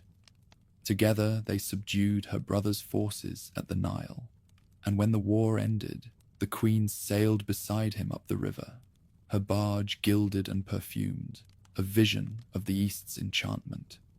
From that union came a son, Caesarion, and a legend that would outlive them both. When the general returned to Rome, he found a city unsure how to receive him. Some hailed him as savior, others as monarch in waiting. The Senate, desperate to retain dignity, greeted him with 1,000 honors. Dictator for a year became dictator for 10. 10 became for life. Each title was justified as necessity, to stabilize, to rebuild, to govern. The Republic's legal forms remained, but their meaning drained away like water through sand. His rule, though absolute, was not careless. Caesar governed with the energy of a man who believed his genius might outrun mortality. He restructured debt, reformed the calendar, aligning it with the sun rather than superstition, and sent colonies of veterans to distant provinces to ease the city's hunger. Citizens received land, laws, and bread. Senators received titles and flattery. His justice was swift, sometimes merciful, sometimes theatrical. Clemency became his trademark. Forgiveness, his most effective weapon. The men who had fought against him found themselves seated beside him, indebted to the magnanimity they secretly feared. Beneath the surface, resentment simmered. The optimates, those who still clung to the memory of an aristocratic republic, whispered that one man now held the power of kings.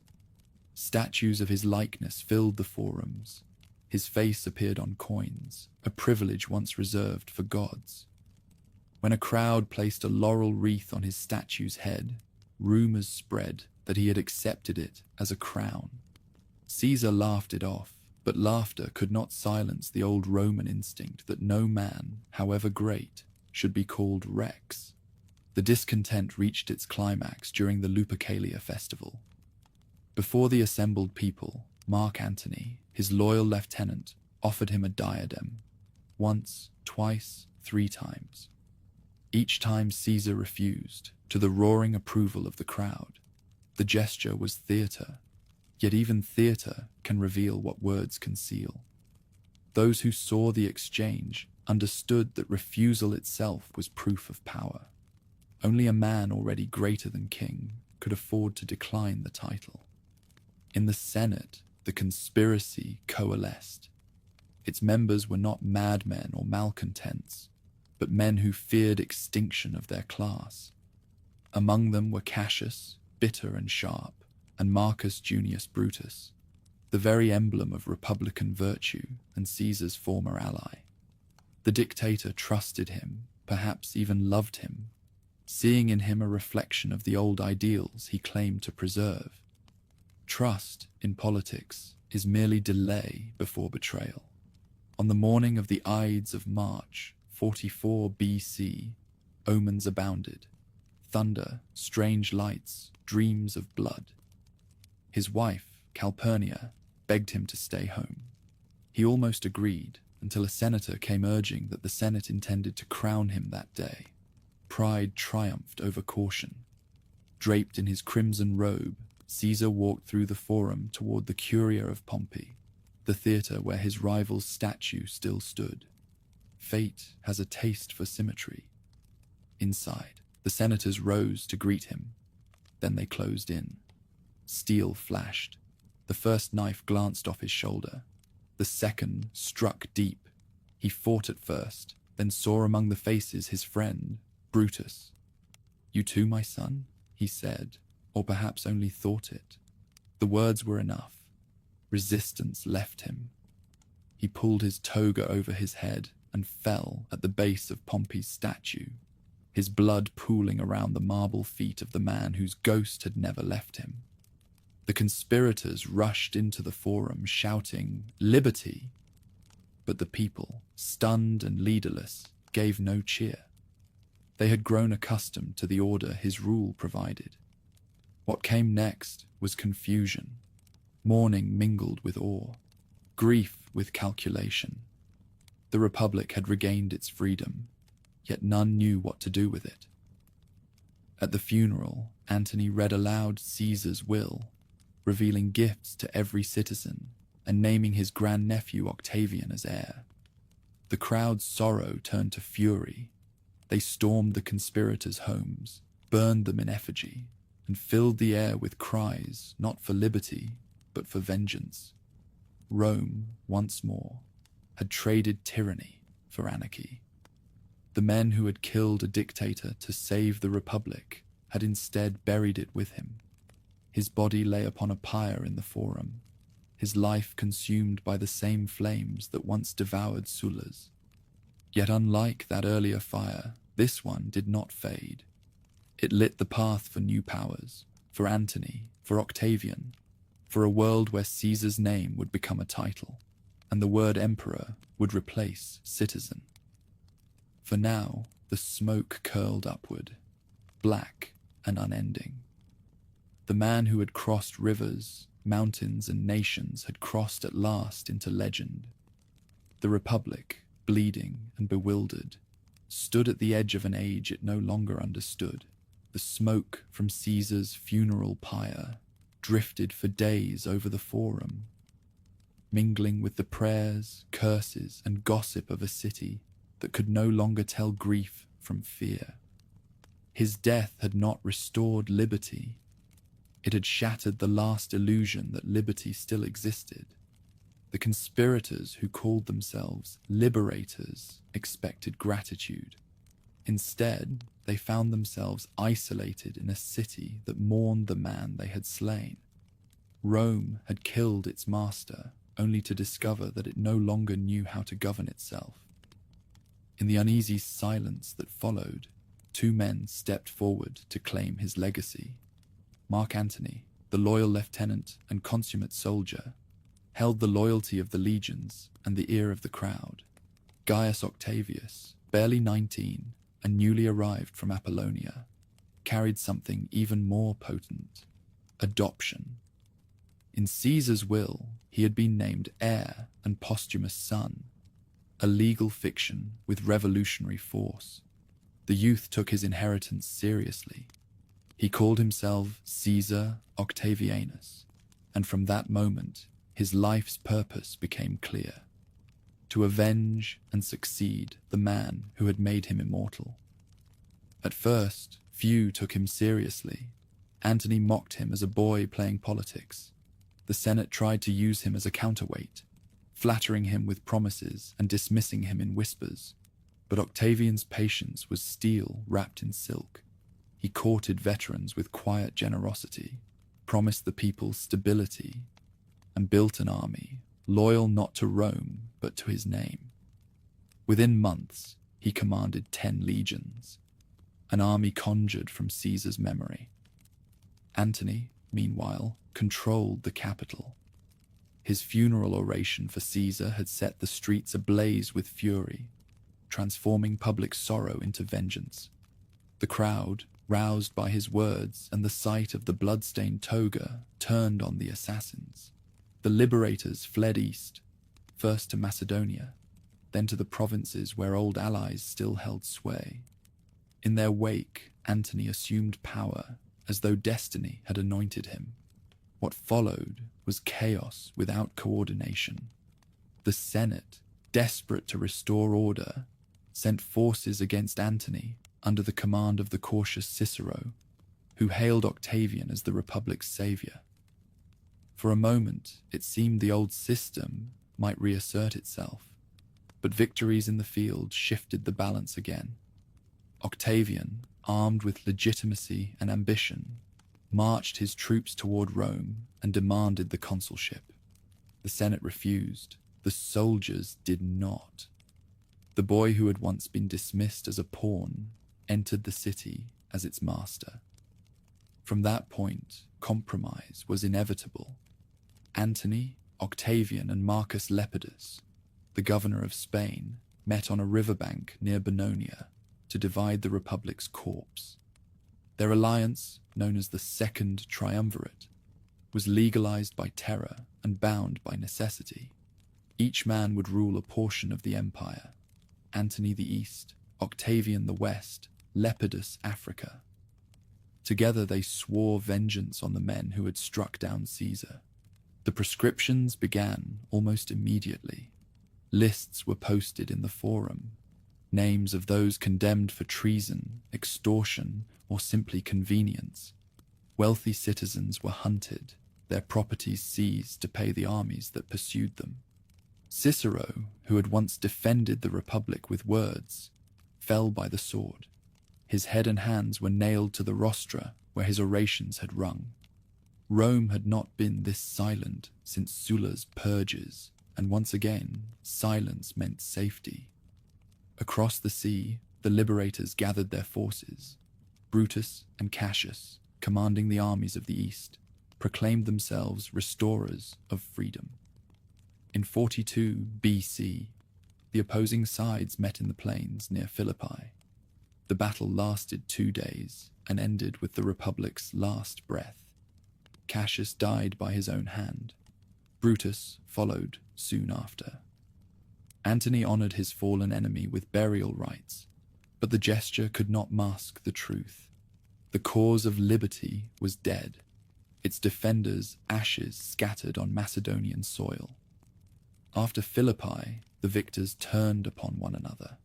Lepidus, the weakest of the trio, was sidelined, leaving the world to be divided between Antony and Octavian. For a time, the arrangement worked. Antony took the east, vast, wealthy, and intoxicating. There in Alexandria, he met Cleopatra, the queen who had once captivated Caesar. Their alliance began as strategy and ended as legend. She saw in him a new Caesar. He saw in her the glamour and grandeur of empire itself. While Antony reveled in the luxuries of Egypt, Octavian played the Roman patriot to perfection. In Rome, he cultivated austerity, portraying himself as defender of Italian virtue against the corruption of the East. His propaganda was subtle and relentless. Coins depicted him as Caesar's rightful heir. Poets praised his chastity and discipline. The Senate, exhausted by decades of violence, turned toward the young man who promised peace through order. The conflict that followed was fought as much with symbols as with swords. Antony's union with Cleopatra was denounced as treasonous decadence, the seduction of a Roman by an Eastern queen. Rumors spread that he meant to move the capital to Alexandria, to crown Cleopatra Queen of Kings, and to make their children heirs to Rome. Whether true or not, the narrative worked. The Republic rallied behind Octavian, not for what he was, but for what Antony seemed to have betrayed. In 32 BC, the alliance collapsed completely. The Senate declared war not on Antony, whom many still loved, but on Cleopatra, a convenient fiction that made civil war sound like defense of country. Octavian's Admiral Agrippa commanded the fleet that met their combined forces off the coast of Actium in 31 BC. The battle began as a contest of maneuver and ended as a rout. Surrounded and outnumbered, Cleopatra's ships turned to flee. Antony followed her, abandoning his fleet. The sea burned with oil and corpses as the future of Rome tilted westward. In the months that followed, the lovers retreated to Egypt, pursued by Octavian's legions. Trapped in the palace of Alexandria, they chose legend over capture. Antony fell on his sword. Cleopatra, in the silence that followed, took her life by the bite of an asp, the serpent of her own goddess. Their deaths closed not only an age of romance, but an age of civil war. The Republic, long dead, finally stopped pretending to breathe.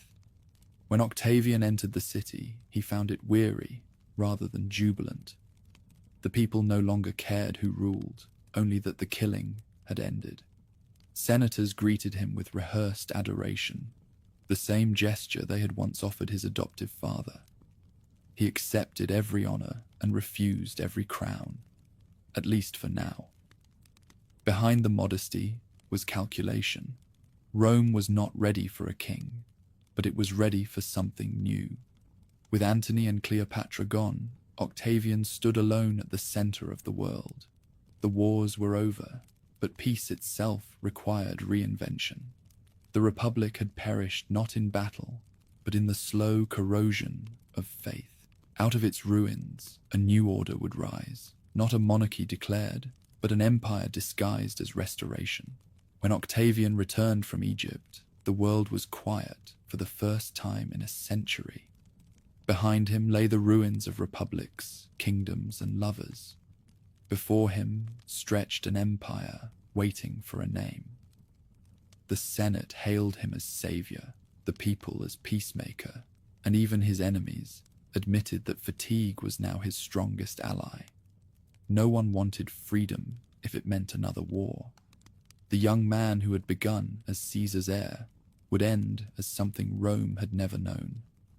A ruler whose power seemed natural, inevitable, and permanent. His triumph in 29 BC was less celebration than coronation. Chariots rolled through the streets laden with spoils from Greece, Asia, and Egypt. Statues of conquered kings followed behind like a parade of ghosts. Octavian walked last, robed in white, a figure of restraint amid excess. He did not call himself king, the word was still poison, but the theatre of monarchy was already his. In the years that followed, he moved carefully, reshaping the state without breaking its shell. In 27 BC, he staged his masterstroke. Before the Senate, he renounced all extraordinary powers, declaring the Republic restored. The gesture brought him every power he had just surrendered. Senators begged him to remain as princeps, the first citizen. From that fiction arose a new reality. Octavian became Augustus, a name meaning sacred and majestic, as if the gods themselves had sanctioned his rule. His genius lay in balance. He clothed autocracy in the language of tradition, dictatorship in the dress of duty. The Senate still met, consuls were still elected, but everyone knew who decided the outcome. He divided the empire into provinces, some senatorial, governed by old aristocrats, others imperial, controlled directly through his legates and armies. The illusion of the Republic endured because it was convenient to believe it. Peace required more than politics. After decades of bloodshed, Augustus understood that stability must be built into the bones of daily life. He reformed taxation, created a standing army with fixed terms of service, and established the Praetorian Guard, 9,000 soldiers sworn to protect his person, and in time to decide the fate of his successors. Roads extended like veins across the provinces, carrying goods, ideas, and soldiers. A census counted every citizen and slave. Nothing escaped the state's gaze. The Pax Romana, the Roman peace, began not as a miracle, but as administration. Grain from Egypt fed the capital. Aqueducts carried water into its crowded hills. New laws rewarded marriage and penalized adultery, seeking to revive the virtue the old republic had lost. The city itself transformed. On ground, once scorched by civil war, rose monuments of marble and order. The Arapaces, the altar of peace, with its friezes of abundance and family. The Forum of Augustus, lined with statues of ancestors who seemed to nod in approval. I found Rome a city of brick, he later said, and left it a city of marble. It was not boast, but blueprint. Culture flowered in the long calm. Poets like Virgil, Horace, and Ovid turned history into myth and myth into praise. In the Aeneid, Virgil gave Rome its sacred story. Aeneas, fleeing Troy, founding a race destined to rule by mercy as much as might. The poem was both prophecy and propaganda, binding the empire's vastness to a single destiny. Scholars compiled chronicles, sculptors idealized the imperial family, and even religion bent to the new order. Temples to Augustus's genius rose beside those of Jupiter. The line between mortal and divine blurred into ceremony. Beyond the walls, legions still fought, but now in service of stability, not survival. Campaigns in Spain and the Alps closed the last gaps of resistance within the European heartland. To the north, in Germania, ambitious generals pushed beyond the Rhine, dreaming of another province. At first they succeeded, but in AD 9 came disaster. In the dense Teutoburg forest, 3 Roman legions under Varus were ambushed and annihilated by tribes led by Arminius, a former ally. The news reached Rome like a thunderclap. Augustus, now an old man, struck his head against the wall and cried, "Varus, give me back my legions." It was grief not for numbers, but for illusion. The realization that even empire had limits. Inside those limits, prosperity flourished. The provinces, long treated as conquered lands, became partners in an imperial economy. Veterans settled in colonies from Gaul to Syria. Merchants shipped wine, glass, and olive oil across the Mediterranean. Latin replaced local tongues. Roman law replaced tribal custom. Roads carried more than armies. They carried identity. The empire no longer belonged solely to the city on the Tiber. It belonged to the system Augustus had built. Yet even peace cast shadows. The moral laws he imposed felt like theater to a generation raised on power and pleasure. His only child, Julia, was exiled for scandal, proof that virtue decreed from above could not control desire below. The Senate, obedient and ornamental, forgot how to oppose. Power passed smoothly because no one dared remember a time before it. As age crept upon him, Augustus turned to the question that haunts all monarchs who pretend not to be. He had no surviving sons, only stepsons through Livia, his formidable wife. One by one, they died or fell from favor, until only Tiberius, dour and reluctant, remained. In AD 14, the first emperor of Rome died quietly at Nola, the same town where his father had once died in obscurity. The city he left behind mourned him as a god and buried him in a marble mausoleum by the river.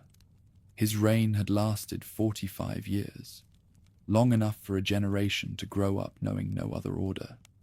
The Republic had vanished without funeral or epitaph, replaced by a new vocabulary: emperor instead of consul, subjects instead of citizens, dynasty instead of debate. Yet Augustus had achieved what no ruler before him dared attempt, a peace that outlived him. The marble shone white under the Mediterranean sun, but beneath its surface ran veins of tension that would one day crack it. Still, for a brief, golden span, Rome believed the future had been mastered, and the man who had tamed it could be immortal. The age of Augustus had begun the story of empire, and ended the story of the Republic forever. The death of Augustus left Rome suspended between worship and uncertainty. No one alive could remember a time without him, and yet the empire he had built could not die with its founder. Power passed to Tiberius, his reluctant stepson, who inherited a throne disguised as a republic and an empire that still pretended to be free. He was a capable soldier and a cautious ruler, but the shadow of his predecessor followed him everywhere. The Senate called him princeps. The people called him a miser. He governed by restraint, reducing taxes, consolidating borders, and quietly distrusting everyone. In his later years, suspicion consumed him. He withdrew from Rome to the island of Capri, leaving the city in the hands of ambitious ministers who ruled through fear. Executions became ceremonies. Informers thrived. The peace of Augustus hardened into paralysis. When Tiberius finally died in AD 37, smothered perhaps by his own guards, relief swept the capital like a festival. Rome had learned the rhythm of emperors: obedience, terror, and then release. That release came in the form of Caligula, the young great-grandson of Augustus and the darling of the legions. At first, his charm revived the city: amnesties, games, generous gifts. But absolute power in an untested mind breeds delirium. Caligula's rule descended into spectacle. He built bridges across harbors to mimic Alexander, demanded worship as a living god, and conversed with statues. When senators hesitated to adore him, he threatened to make his horse a consul, not out of humor, but contempt. In the 4th year of his reign, his own guards turned their swords against him, proving that even divinity could bleed.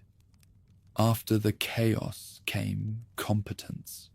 Claudius, uncle to Caligula and once dismissed as a stammering scholar, surprised everyone by surviving. Behind the awkward gestures and cautious tone lay an efficient mind.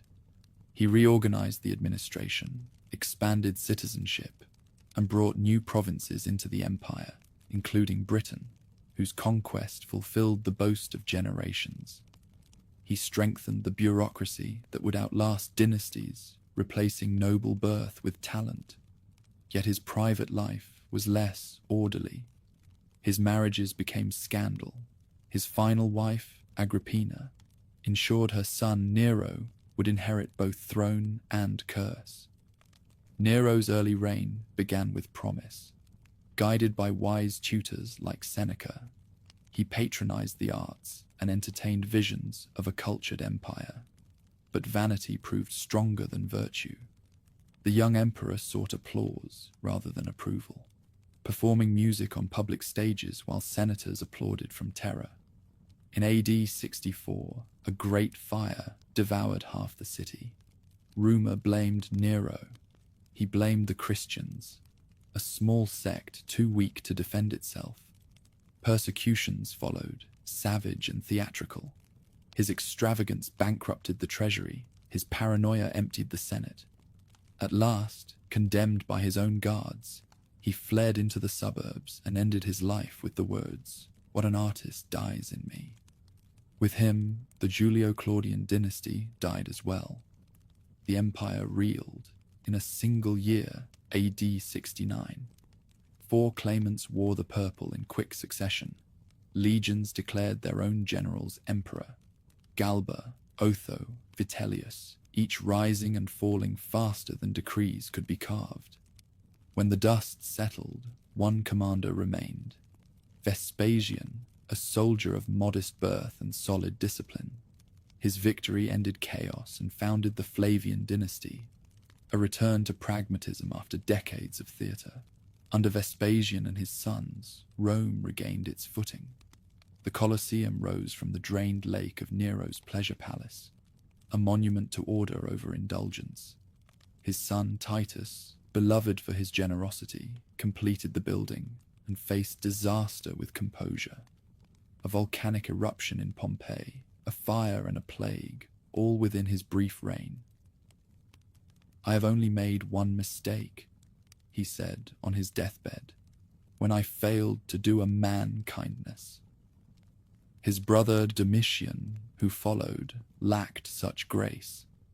Efficient but paranoid, he ruled by fear until assassins freed the empire of his efficiency.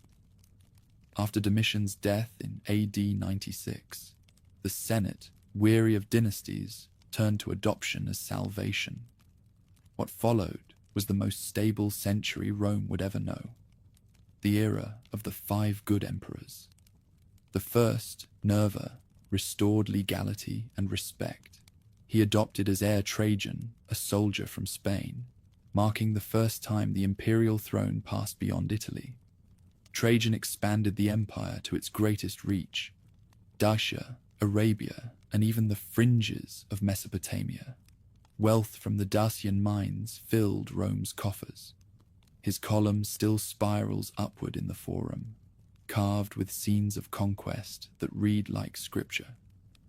Yet Trajan's glory was measured not only in territory, but in roads, aqueducts, and justice. The empire under him felt both vast and coherent, its edges connected by stone and law.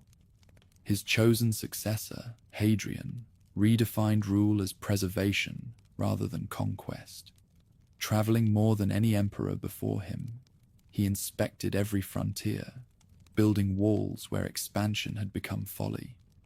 In distant Britain, he marked the empire's northern limit with a barrier of stone and vigilance, Hadrian's Wall, not to isolate Rome from the world, but to remind it of proportion. He loved art, architecture, and ideas, raising the Pantheon anew with its perfect dome. a geometry of faith in human order. Yet behind his calm intellect lay melancholy. The death of his companion Antinous in the Nile broke him. He raised temples and statues to the boy, fusing grief with deification. After Hadrian came Antoninus Pius, whose reign of quiet prosperity was so uneventful that later generations mistook it for decline. Under his governance, taxes were light, borders secure, and justice impartial. Rome no longer needed conquest to feel eternal. His adopted son, Marcus Aurelius, inherited peace, but also the storms gathering beyond it. Marcus ruled as philosopher as much as emperor. Between campaigns along the Danube, he wrote meditations on duty and endurance, words that survived even when his victories did not. His reign tested the resilience of the Pax Romana. Plague swept through the empire, possibly smallpox, killing 1 in 10. To the north, Germanic tribes pressed harder each year, drawn by famine and Rome's wealth. The emperor fought them not for glory, but for survival, scribbling thoughts on fate by lamplight in winter camps. Beside him served his adoptive brother, Lucius Verus, who died before the war's end, and later his own son, Commodus, whose vanity made the philosopher despair. When Marcus died in 180 AD, the golden chain of adoption broke. His successors would inherit an empire still glittering, but cracking beneath its own weight. For nearly 2 centuries, Rome had been governed by competence, an accident of wisdom sustained by fear of failure. Its frontiers stretched from the Atlantic to the Euphrates. Its cities thrived. Its laws outlived their makers. Yet prosperity breeds amnesia. The citizens who once trembled at civil war now took peace for granted. The age of the good emperors closed not with a fall, but with a sigh. The calm before an empire remembered how mortal it was. When Marcus Aurelius died in AD 180, the empire mourned a philosopher and gained a problem. For nearly 100 years, power had passed peacefully through adoption, intellect, and merit. Now, for the first time in generations, the throne went by blood. His son, Commodus, inherited an empire at its height and began to hollow it from within. At first, the young ruler styled himself a new Hercules, appearing in the arena to fight wild beasts and gladiators for applause. The Senate watched in disbelief as their emperor turned the symbol of sovereignty into theater. He renamed months after himself, the city after his divine titles, and executed those who refused to flatter him. The philosopher's son had become a parody of monarchy. When assassins finally strangled him in his bath in AD 192, the relief was almost gratitude, but murder had become policy. The death of Commodus unleashed chaos that echoed the fall of the Republic. In a single year, 5 claimants rose and fell, generals proclaimed by their legions, bidding for empire with blood and coin. Out of the slaughter emerged Septimius Severus, a soldier from Africa, shrewd and relentless. He restored order through the army, declaring that soldiers, not senators, were the backbone of the state. Under his reign, the empire felt both secure and brittle, its peace purchased by pay raises and promises. Enrich the soldiers, he told his sons, and despise all others. It was prophecy disguised as advice. After Severus's death, his heirs, Caracalla and Geta, proved the warning true. They quarreled until Caracalla murdered his brother in their mother's arms. To secure loyalty, he extended Roman citizenship to every free inhabitant of the empire. Not from generosity, but to broaden the tax base. The gesture transformed identity, but not loyalty. The empire had become too vast to be united by law alone. The 3rd century opened like a wound. Civil wars erupted faster than they could be ended. Emperors rose from frontier legions and died within months. Historians call it the crisis of the 3rd century. 50 years of anarchy in which Rome nearly destroyed itself. Armies, made and unmade rulers. Provinces broke away to form their own empires. And invasions from Goths, Persians, and countless others pressed every border. Plague swept through the cities. Coins were debased until silver shrank to a ghost of itself, its content falling from 95% to 5%. Inflation devoured savings, trade faltered, faith in the old gods dissolved. And yet, amid the ruin, the machinery of empire kept turning. Roads still carried messengers, courts still issued decrees, taxes still found their way to the capital. The idea of Rome proved harder to kill than its rulers. Stability returned, briefly, under Diocletian, a peasant-turned-emperor whose genius was organization, not charisma. He understood that no single man could command so vast a world. To survive, Rome would have to divide. In 293, he created the Tetrarchy, a rule of 4, 2 senior emperors, called Augusti, and 2 juniors, the Caesars. The system worked by mathematics, not affection. Each governed a quarter of the empire, sharing authority while pretending to unity.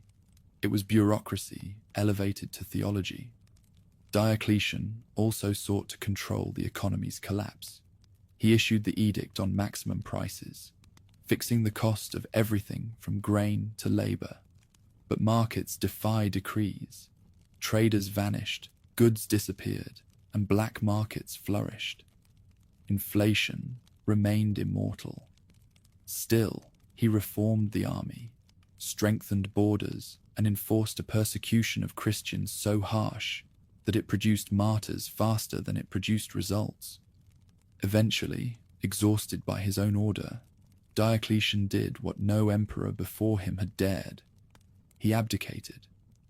Retiring to his palace in Dalmatia, he spent his final years tending gardens, while the empire he had divided began to reunite under stronger wills. Among those wills was one that would redefine the world: Constantine. Rising through war and intrigue, he emerged from civil conflict as sole ruler in 324. His victory at the Milvian Bridge, under a vision of the cross and the motto, "In this sign, conquer," forever changed the empire's soul. Christianity, once persecuted, became favored. Pagan temples yielded to churches. The old gods faded like statues left in the rain. Constantine understood geography as destiny. Rome, heavy with memory, was no longer fit to rule an empire that stretched from Britain to the deserts of Syria. In 330, he founded a new capital on the Bosporus, Constantinople, the city of Constantine, a crossroads between Europe and Asia, trade and faith. Marble palaces rose where Greek fishermen had once hauled nets, and from that glittering harbour, a new Rome looked east. The centuries that followed were an age of division disguised as endurance. The empire split permanently into 2 halves. The eastern, centered on Constantinople, rich and resilient, and the western, governed from Ravenna, impoverished and exposed. The east had gold and grain. The west had memory and pride. Over time, pride proved the weaker defense. In the west, waves of barbarian migrations, Visigoths, Vandals, Huns, crashed against the frontiers. Some came as invaders, others as refugees seeking land within the empire's borders. Rome, desperate for soldiers, allowed them to settle as federati, allies bound by treaty but loyal only to survival. The legions, once Roman to the bone, now spoke a dozen tongues. In 410, the unimaginable happened. The Visigoth king Alaric marched into Italy and sacked Rome itself. For 3 days, fire and looting consumed the Eternal City. The world that had ruled nations for 1,000 years lay open to plunder. Yet even then, the empire did not die. It merely shrank, as if trying to preserve its heart by sacrificing its limbs. Half a century later, even that heart gave out. In 476, a Germanic commander named Odoacer, serving as Roman general, deposed the boy emperor Romulus Augustulus. No battle marked the end, no monument the fall, just the quiet paperwork of conquest. The Senate sent the imperial regalia to Constantinople, acknowledging that one emperor was enough. The Western Empire had dissolved into kingdoms that spoke Latin but dreamed in other tongues. In the East, Byzantium endured for another 1,000 years, preserving law, learning, and the faith that had transformed the old gods into saints. In the West, the memory of Rome became inheritance, its roads the skeleton of nations, its laws the grammar of justice, its language the root of prayer. Even in ruin, it refused to vanish. No single date could contain the fall. The empire had not collapsed in a day. It had slowly changed its name. What had begun on the banks of the Tiber as a cluster of huts ended as an idea larger than any city, any army, or any emperor. In marble and dust alike, Rome had achieved what no power before or since has matched. It had turned time itself into a province.